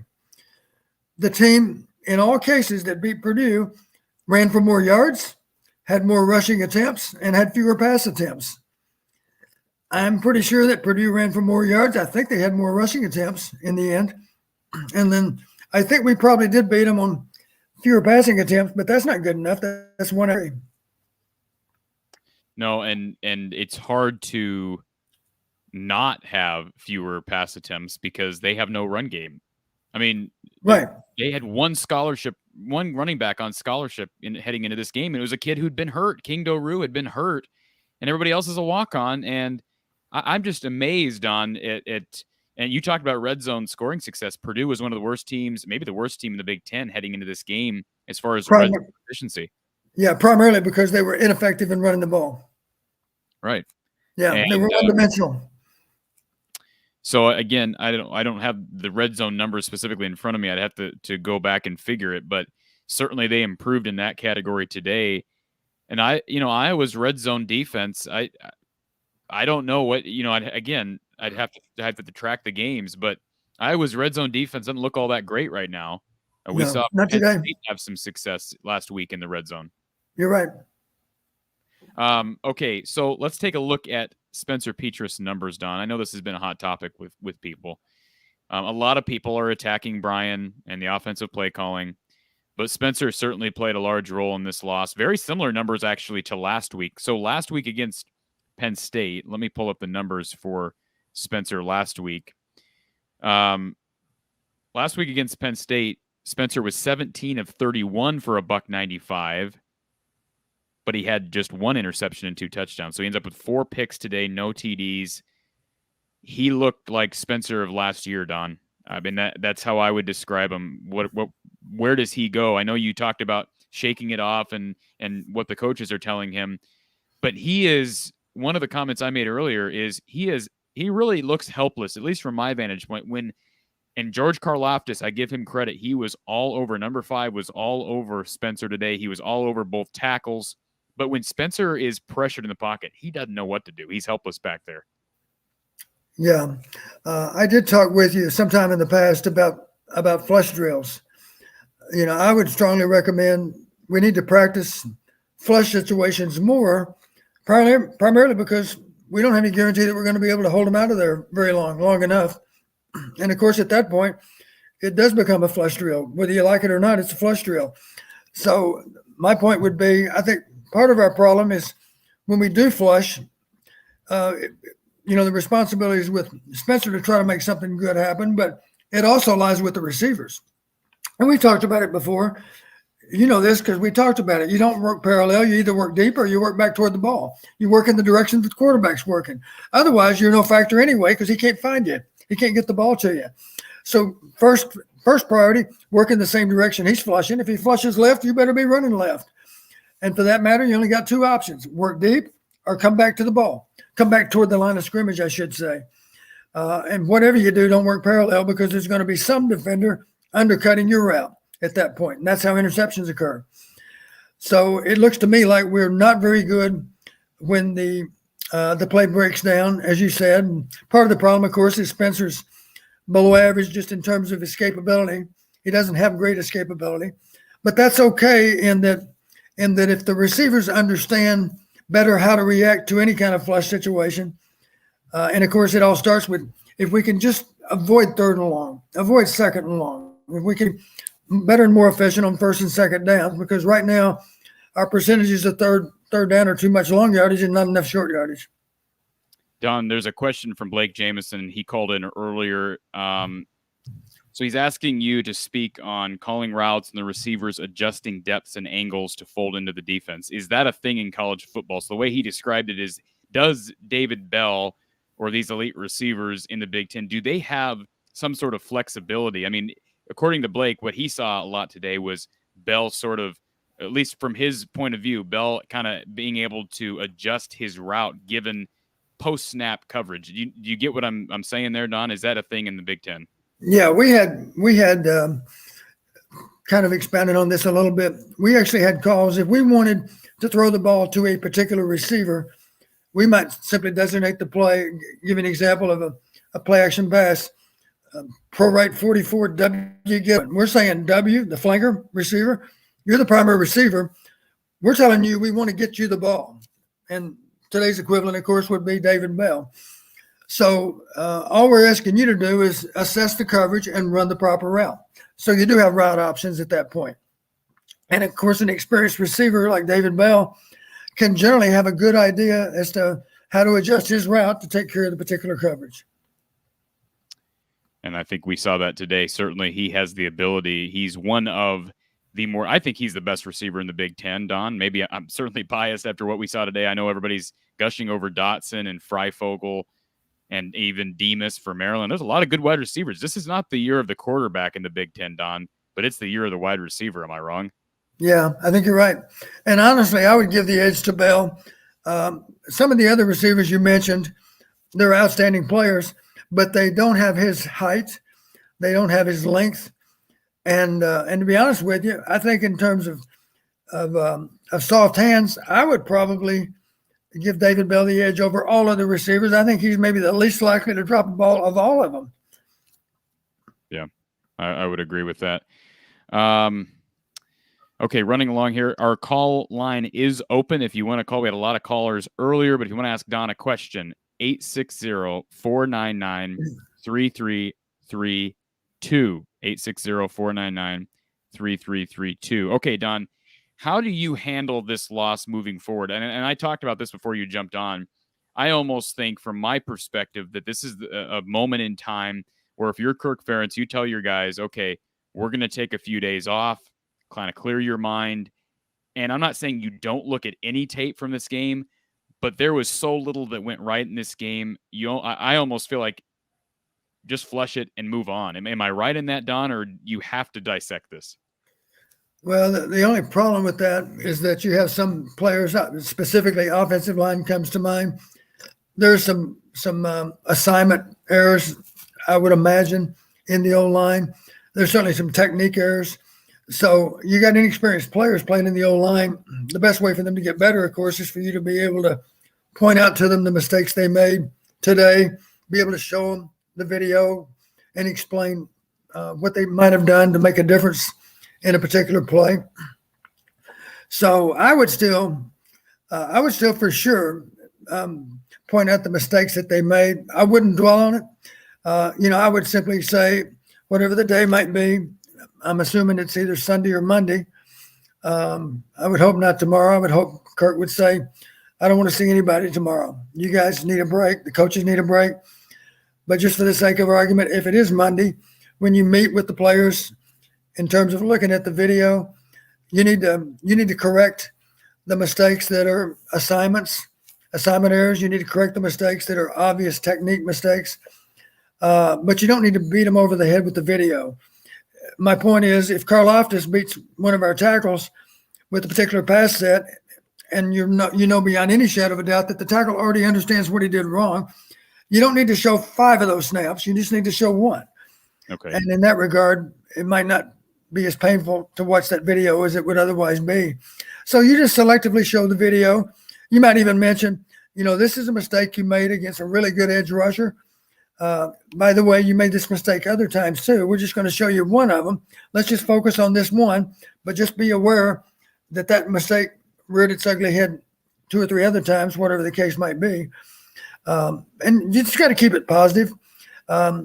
I know my advice to young coaches all the time. They say, give me some advice about how to be a better head coach. And I said, well, for starters, your job is to build them up and not tear them down. So they don't need to hear how sorry they are. They need to hear the mistakes they made. Here's how to do it better. You need to build them up, and you need to remind them all over again, that is not the real Iowa team that played against Purdue. That's the worst version of Iowa football. And nothing says we have to have another game like that the rest of the year. That's what I would do. I would try to put a positive spin on it and explain to them, we're going to talk about the mistakes that we made. We're going to look at the video. We're going to learn from it. We're going to be smarter at the end of this video session. But I'm going to beat you over the head with the way you played on Saturday. You don't deserve that. We're going to get this thing turned back in the other direction. We've done it.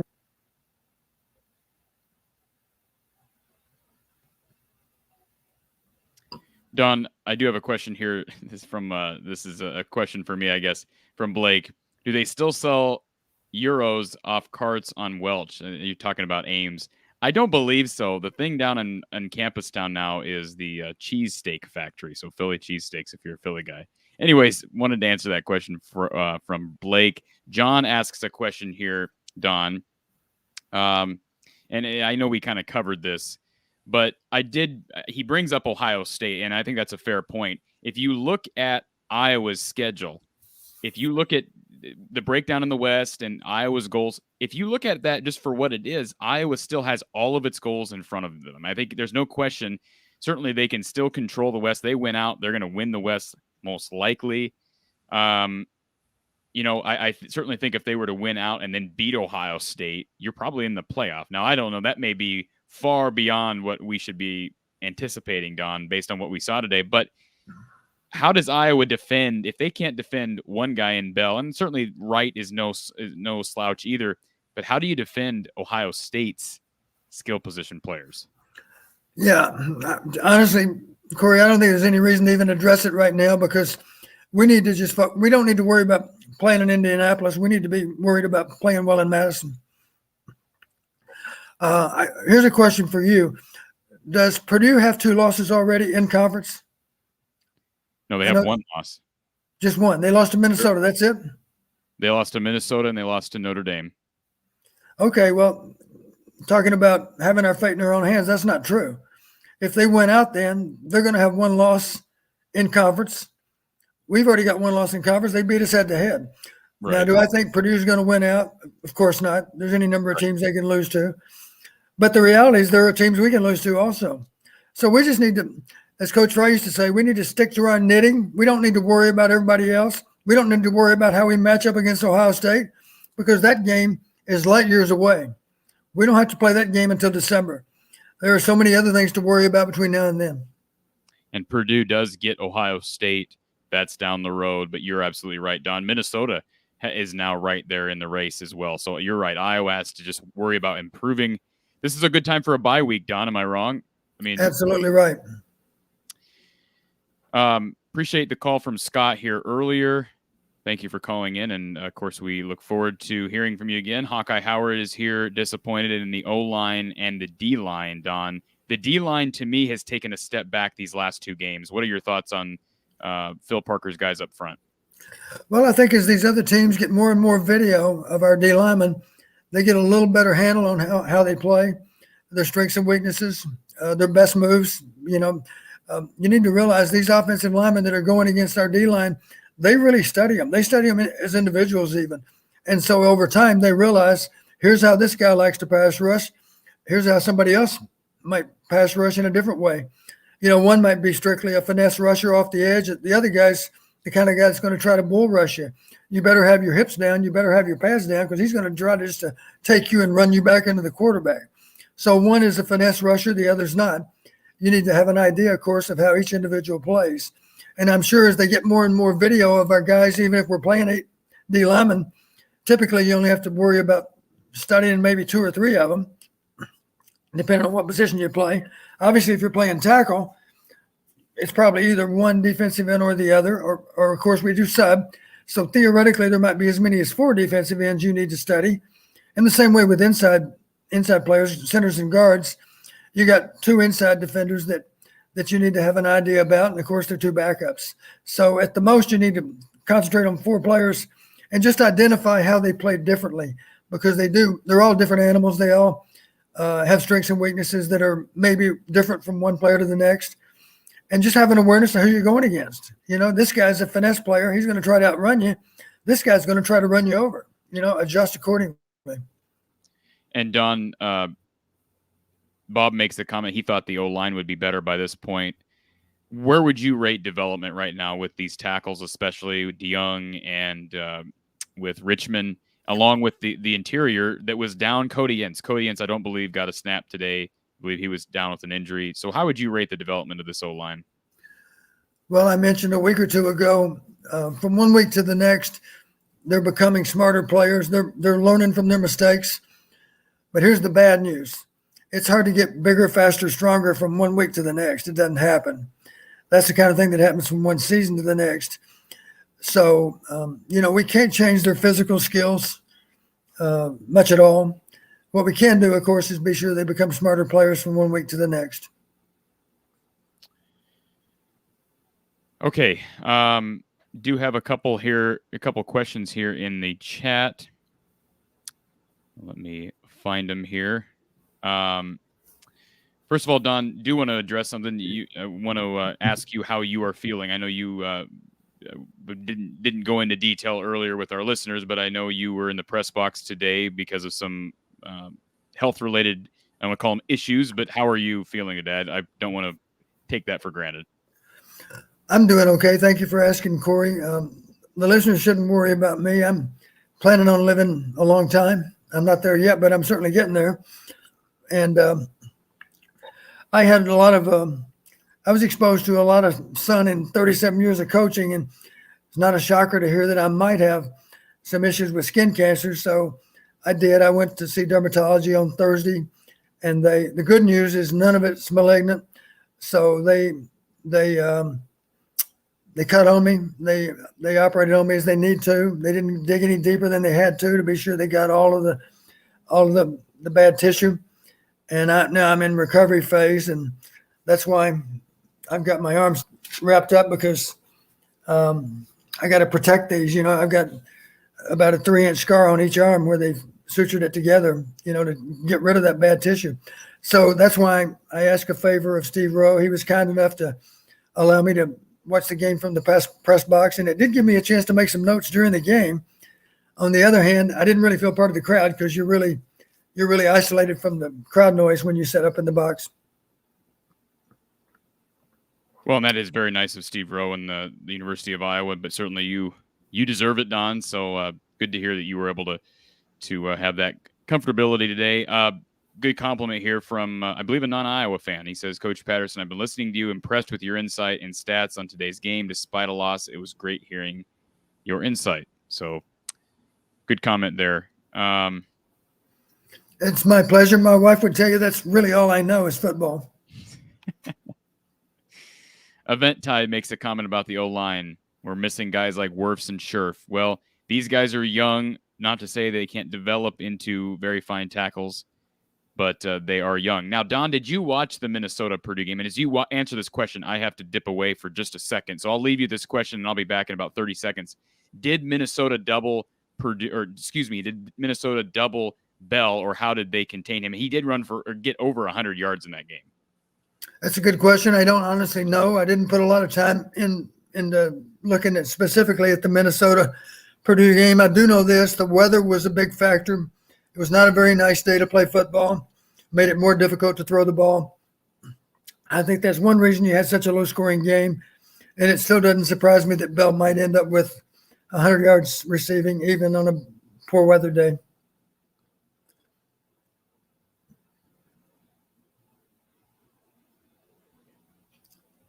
I hope they can hear you, Cory, because I can't. Try it again. Can you hear me now? There we go. Gotcha. I'm going to trust that you came up with a very good answer there, but I did not hear it. So, but again, Bell did have, I think, 120 yards. So the guy has been hurt this year. That's one thing people aren't talking about. And he's back healthy now, and man alive. Rockerfella says, props to Karlaftis. He was terrific today. He's one of the more underrated defensive linemen in the Big Ten. Don, what did you see heading into this game from him? Did you foresee a scenario where Iowa would have problems protecting Spencer like they did? One would answer yes. Okay. Our tackles are young players, and of course, Karlaftis is a really experienced edge rusher, and it didn't surprise me at all that he had a big day. The only thing we could do differently maybe is put a tight end over him so that we could double team him with a tight end and a tackle. Of course, you're taking away one of your primary receivers if you use a tight end for that purpose. We like to throw the ball to the tight end. We all understand that. The other possibility, of course, is to put a back over there so at least the back, as he runs his pass route, if he's going to be able to get out into a route, he can at least chip on the guy, slow up his momentum, and make it easier for the tackle to recover against him and still get into the route too. He can wear two hats, if you will. He can help the tackle for a split second and then get into his route. That's another option. I don't know that we did that today. Maybe we did. I'm not sure. It's kind of hard to tell as you watch the game itself without really studying the video. I like this comment, Don. Coach is renewing Cory's spirit in real time. I didn't realize that was necessary, Cory. Are you really well? I'll tell you this. Demoralized today? The first hour was a bit rough. Spencer Petrus would say the same thing. Oh, so Mike, here's a question for you, Don. How do coaches? Because I know how fans deal with losses. I mean, does it just completely ruin a coach's weekend when you lose? Completely ruin? No, because if you've coached very long at all, you realize sometimes there are days, Cory, when you feel like you cannot even put your finger in your eye. You know, there are days when nothing goes right, and there are other days, amazingly enough, where everything goes right. You know, you've seen, if you've coached a long time, you've seen both extremes. So today's game is hard to explain. It's not hard to explain that Purdue might beat us, but you shouldn't you certainly wouldn't expect a decisive 17-point win. That could have been 24, as you mentioned, the goal line play. We got off the hook on that one. But they deserve to win the game. They beat us in just about every way, the only exception being punt returns and kick returns. Absolutely.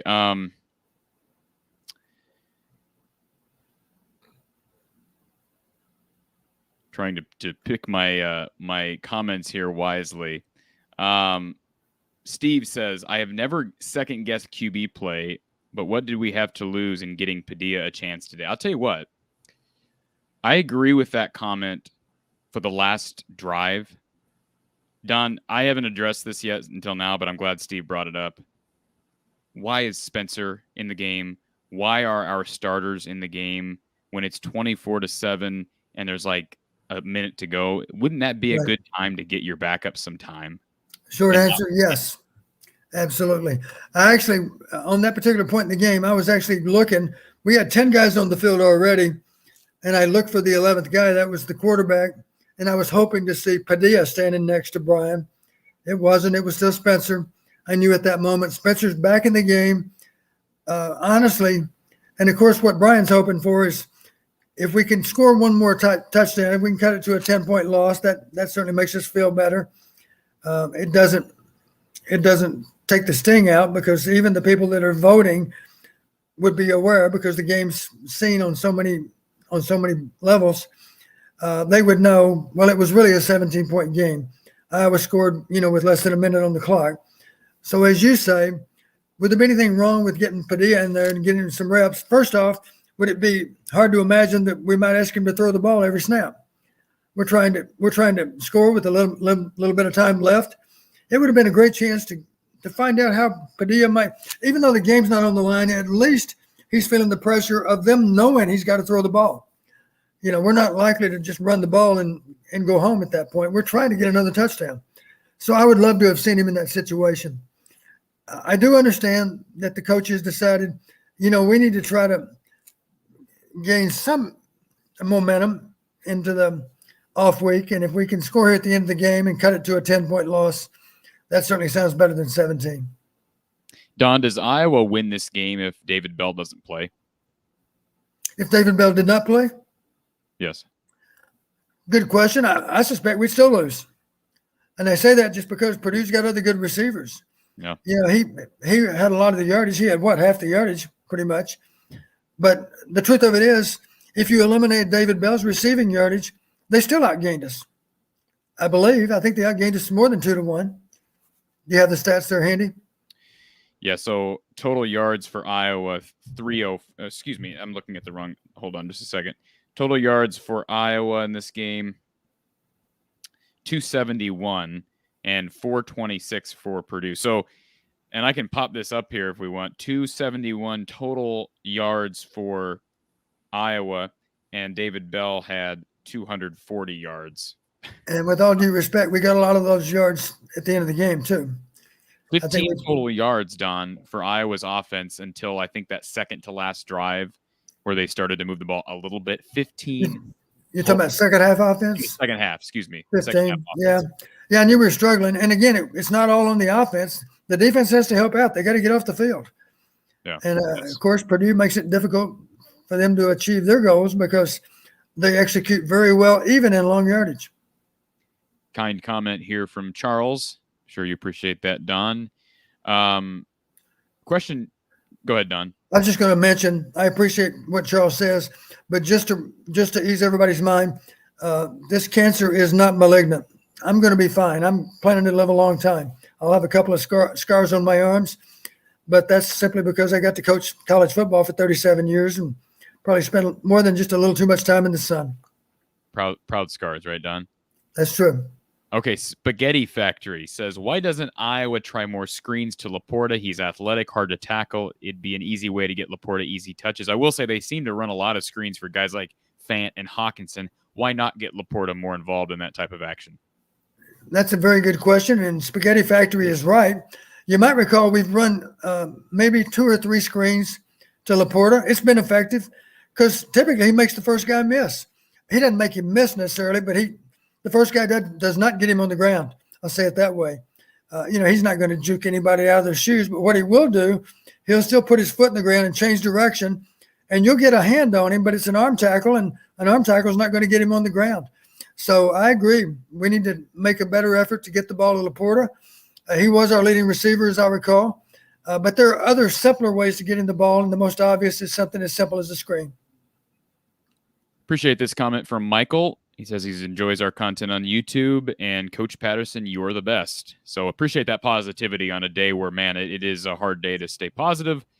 But we have had some, I will say, there are more positive fans this evening, Don, with our calls. The calls have started to diminish as people, I'm sure, are intrigued by just listening to your insight. But a lot of positive fans tonight. A lot of people saying that, look, this is one game. And I kind of outlined some scenarios, Don, that kind of simplifies things, I know, and you probably don't look at things like this. But, my three options of how to view this loss were, A, it was a fluke, which I don't believe it was a fluke because we've seen Brom and this team do the same thing to Iowa. Not in this much dominant of a fashion, but they've consistently beaten Iowa. Bell has consistently burned Iowa. So I don't think it's a fluke. The second possibility is that Iowa simply is not as good as we thought. And that may very well be true, but I tend to side with the third option being this is a bad matchup against a coach that, like it or not, probably his favorite team to play is Iowa. And Iowa had a bad day. And also you got to admit, the Riley Moss injury came at the worst possible time, didn't it, Don? I mean, this is the one team you don't want to be down one of your starters at corner. Well, I hesitate to say that Riley would have performed better than Terry. We don't know that for sure. I'll say this, and I've said it before. I had a lot of confidence based on previous games as to how Terry was going to play. Yeah. He would say he did not play nearly well enough. But my only point is David Bell can make a lot of corners look bad. It wasn't just Terry Roberts. It wasn't Hankins either. He would have been able to make number 33 look bad also at times because he's just that good a player. So I think I don't think it's fair to put all the blame on Terry anywhere near all the blame. Could he have played better? Yeah. But he went out there and he competed. He played as well as he can. The players would even tell you there's not much difference in his game and the game of Riley as well. Well, and I'm more thinking, Don, maybe, and you can tell me if I'm wrong on this, but as much as Matt Hankins was struggling to contain Bell, if Riley had been in there, do you think Phil would have switched more things up to try to get more matchups with Riley on David to see if he could make a difference on Bell? Probably. Yeah, Probably so. That is one thing they didn't have the luxury of doing. I don't know if, they didn't really do that a whole lot. I didn't really see Terry Roberts on Bell all evening. Now, I could be wrong on that. I have to look back at the tape, but he was some. Okay. He was some. I don't know how many balls were targeted at Hankins versus Terry Roberts. I'm not sure, but it looked to me like it was kind of an equal opportunity thing. They went after both of them. And that's a question from Chase. I didn't watch the Iowa game, but did they even try to switch anything up on guarding Bell? My answer to that question is no, Don. They seem to kind of stick to their game plan and leave Hankins sort of on an island. And the end result was we popped up the number earlier. I'll pop it up again. 11 catches, 240 yards, and a touchdown. Yeah. You saw one time in particular, I think it was a third down. Coach Parker decided to pressure him. And we would never probably go straight man coverage, but on that particular snap, as I recall, it was man free. Sure enough, Bell beats Hankins on a drive route going across the field. And now when he turns up the sideline, he's going to run for 60 yards in that play, gain of 60. And they caught us. Obviously, if you're going to pressure the quarterback, you better get there because the defenders are chasing their guys and they're doing the best to stay with them. But if the protection can buy enough time to the quarterback and the receiver's good, he's gonna win versus any and all corners. And if the ball's accurately thrown, it's going to be a big play. That's exactly what happened. Steve makes a comment or a question, I should say. Are the two freshman receivers he's talking about, Bruce and Johnson, leading Iowa in receiving yards besides Laporta? That's a good question, Don. You and I had a conversation the other day about how underwhelming Tyrone Tracy has been this season. Charlie Jones is obviously, I thought, played admirably, especially in special teams. As far as offense is concerned, Keegan Johnson, he made another big play, yards after catch on the first play of the game. Boy, it felt good one play in. And then, of course, the interception ensued. Yeah, you're right. That was great to see. Of course, we had 4 receivers on the field. It was a trips formation to the left side. And Keegan was over on the weak side all by himself. Ran a slant. The ball couldn't have been thrown any better. And what's nice about it, he did something after the catch. And for that matter, he got a really killer block from someone coming from the other side of the field. I forget who it was, but it was a blow-up block. And nowadays, of course, you got to worry about getting a flag just because you blindside a guy. So I guess you're supposed to, if the guy is not aware you're about to block him, I guess you're supposed to back off a little bit. So it's not quite such a hard hit. Is that what avoids the flag? It seems ridiculous to me that you can be flagged for a blindside block. I mean, if the defender doesn't see you, whose fault is that? It's the fault of the defender. Don, I think I'll just say this, and you might disagree with me. I think Seth Benson is very fortunate that he did not get called for targeting and the flag got picked up in the second half, because he gets called for targeting there. He's out for the first half against Wisconsin. And I think it was probably, I don't want to say it was targeting, but I was not convinced that it wasn't on replay. I mean, yeah, I don't even know if they showed the replay in the stadium. I know when I saw it live, I did not think it was targeting, just because I was pretty confident he did not lead with the crown of his helmet. Maybe he did. I haven't seen the replay. I think he did. Thought he did. They did show the replay. Now maybe you watch it back and disagree with that, but I think he's fortunate, because again, boy, that would be a huge loss. Now, to my knowledge, Cory, it wasn't even reviewed. I think the white hat simply said no flag. My guess is the flag came from what they call the center. I think they call him the center judge. It's the new official. And let me explain to people. Behind the offense, you have the guy in the white hat. He's the referee. He's in charge. And he sets off to one side. And now they put another official behind the offense, sitting off to the other side. And that center judge, as they call him, I believe, he's got a big capital C on his uniform. His job is primarily just to spot the ball. It seems a little. I believe that's the guy that threw the flag. And of course, the white hat has the right to overrule any and everybody on his crew. Obviously, he would have to say, "I saw it really clearly, and it's not targeting." It appeared that that's what happened. The referee simply said, "No, that was not targeting." And as I know it, the other team has the right to say, maybe they have to burn a timeout. I'm not sure of the procedure nowadays, but at the very least, if you burn a timeout, obviously there's time to review that particular hit. Question here from Jakob22, non-Iowa related. Coach Patterson, do you try to make it to an Army game every year, perhaps the Army-Navy game? Great question. You'll find this interesting. All these years, in 37 years of coaching, I never saw Army-Navy because I was always working. And even if it is in December, it's always going to conflict with recruiting weekends that time of the year. That's assuming you're not playing a game yourself. And they try to schedule Army-Navy, so it's pretty much after all the regular season. It's typically, maybe it's the last regular season game of the season. But here's the rest of the story. Now I'm retired, and I'm not going to bother to go Army-Navy this year because, as you know, I have some commitments in terms of broadcasting, too, for the Missouri Valley to work those games. But I do know this. My first year, my senior year in college, was the fall of 72, or specifically for Army-Navy, December of 72. So I've already told Lisa, we're going to be watching Army-Navy next year, 2022. It'll be the 50th anniversary of my last Army-Navy game. And it's something to see. It really is. It'll make you feel proud as an American to see the entire Corps of Cadets on the field at one time. You're talking over 4,000 cadets all marching in. And I might add this, marching a lot more effectively than Navy does.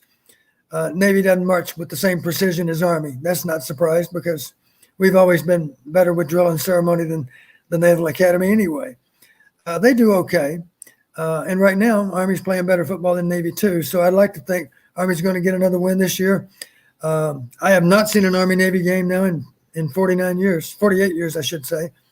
But I'm certainly planning on, and Lisa's planning on seeing one next December, I should say. Update here from D-Rock Irish. Wisconsin leading Army 13-0 second quarter. So any thoughts? I got a quick comment about that. I would still bet, even though they're only in the second quarter, Wisconsin will finish the game very likely with a win, of course, although that's not guaranteed. Army's a competitive football team. But at the very least, even if Wisconsin wins, I would be willing to predict they will have some lower leg injuries as a result of the game. And that's because of the wishbone offense. I should say the triple option offense, not wishbone, triple option offense. And, of course, those Army blockers are maybe undersized compared to a few of Wisconsin's defensive players. But I guarantee you they're very well taught how to chop block people, I shouldn't say chop block because that suggests a foul. How to simply block a guy low and hard and with pretty good effectiveness be able to knock him off his feet. Those Army blockers are pretty good at that.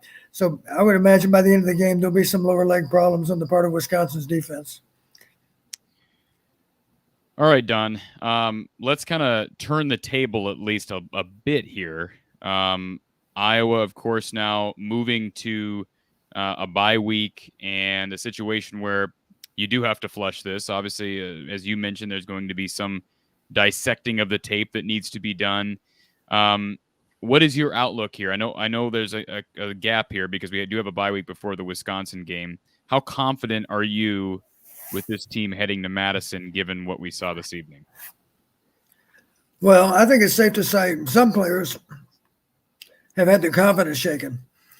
They had a really high level of confidence with how they could play, and that confidence has been shaken today for some players, not all, for some. So they got to regain their mojo, so to speak. And it's not just an individual issue. The player himself doesn't have to do it because those position coaches are committed to finding a way to help them get it done. So we simply have to remind guys that they're better players than what they showed today as a group. If we played Purdue 10 times, maybe they would beat us 5 times. I don't doubt that because they certainly have an idea of how to play us, how to attack us. But it would be easy for me to say they might beat us 5 times, but we might beat them 5 times too. Maybe it is a coin toss game. The way they played us, I guess the best we could hope for is to declare it as a toss-up. But the bottom line, they have a better idea of how to play us than other teams. I give Braun more credit than the average head coach. And for that matter, give his staff credit for being above average with their game planning. The bad news, of course, is now other teams have other ideas. I won't say better ideas, but they have other ideas of how to attack us now because they watched Purdue being successful at what they did. Now, that doesn't mean that Northwestern can accomplish the same things with their passing game. I don't think they can. But obviously, you might pick up a good idea or two from that Purdue game. And that's something that's another reason we have to correct our mistakes on both sides of the ball. We have to realize if Purdue hurt us with a particular route combination, then we know, my gosh, is it hard to imagine we might see it again? Maybe even in 2 weeks against Wisconsin. So we better be ready for it. And we need to make people beat us in a left-handed sort of way. Don't make it easy for them. Make it difficult for them. Sometimes extreme situations call for extreme measures. So let's do something. Let's think outside the box a little bit. Let's figure out a way to play that maybe forces them to be uncomfortable. Today, the uncomfortable team clearly was us. We need to find ways to make them uncomfortable. And that applies to Wisconsin, of course, as the next opponent. And Don, of course, I'm not watching the Army game. I'll probably flip it on here when we're done. But we saw them rack up a lot of yards in the ground last week against Illinois. I don't want to call it their coming out party because, again, this is against a subpar Illinois squad. But you would have to think that they are going to be locked and loaded, ready to run down Iowa's throat as they always do, with a sense of renewed confidence, especially if they're able to get it done against a very aggressive Army team today. So that game is in 2 weeks, 11 a.m. Central Time. So to let everybody know, I want to handle a few housekeeping matters before we leave. For all of our followers, all of our listeners here at Iowa, the Voice of College Football, Don will be with us the day after the Iowa-Wisconsin game. So we will be here for Iowa postgame after the Wisconsin game. So myself taking your calls, your chats, your comments after the 11 a.m. game 2 weeks from today. All right. The day following, Don will join us for a special Sunday edition of Iowa postgame. So we'll be there after the game, after the Wisconsin game, but we'll also be there the Sunday after. And that's because, Don, you are heading back to your one of your, I don't know how to, not your alma mater, but certainly where your heart is at Western Illinois for, I believe, Illinois State, Western Illinois, correct? Right. On the 30th, we'll be over in Macomb. We've always made an effort. We've done it. We've actually gotten back, at least since we've been back in the Midwest, we've gotten back for one game every year. It turns out, of course, I'm interested in making all the Iowa games and got commitments to do broadcasting elsewhere. So the only date that worked for us as far as a home game in Macomb was the 30th. So as you mentioned, I will not be available. Here's a question about next weekend. Who does Wisconsin play next weekend? I'm hoping they have a game. They play Purdue. Purdue. That's interesting. That'll be very interesting. That's good to know. So we'll see how that plays out. Do they have to go to Camp Randall, I wonder? I believe they're in West Lafayette. Let me double check that. Yeah, they are in West Lafayette. No time yet set for that game. Yeah. Well, that'll be interesting because based on today, is it hard to imagine that Purdue might be good enough to beat Wisconsin? That's not much of a leap of faith in my mind. No. They're very capable of beating anybody in the West. So it'll be interesting to see how Purdue's season finishes out. And as I've already mentioned, they've only got one loss in the West. Well, truthfully, if we win out, we're still not guaranteed to represent the West because if Purdue wins out, they represent over us. We shouldn't worry about it, of course. We just need to focus on the next game. That's all. Right. So we will be here again the day of the Iowa-Wisconsin game, and Don will join us on the 31st. It would be November 1st, Don, that Sunday evening, and we have not set a time yet for that, but of course we'll keep you posted here at Iowa, the Voice of College Football. And then this coming Sunday, Don, during the bye week, I believe we are doing a special bye week edition of the show on Sunday evening. Don, are we still good for that? Yes. I will be doing Northern Iowa at South Dakota State this next Saturday, and we'll be traveling. Of course, we won't be back until Sunday afternoon. And is it 7 o'clock, Cory? Is that what you've decided, or what time? 7 o'clock works for you. It works for me as well, and I'm sure our listeners, that's a good time of day on a Sunday. So we're talking about next Sunday on the 24th, I believe it is, at 7 o'clock, and the following Sunday on November 1st. So I hope the listeners can keep that straight. The next two visits we'll have on the air would be each of the next two Sundays at 7 p.m. Absolutely. And I am writing this out here so that everybody can have this in their mind. So, yeah, again, the 24th at 7 p.m. And then, of course, the 31st, or excuse me, I keep saying the 31st. There are 30 days in the month of October, Don. I'm pretty certain on that. So, again, the 11/1, that'd be November 1st at 7 p.m. Again, both of those are Sundays, and we will be here live taking your calls, your questions.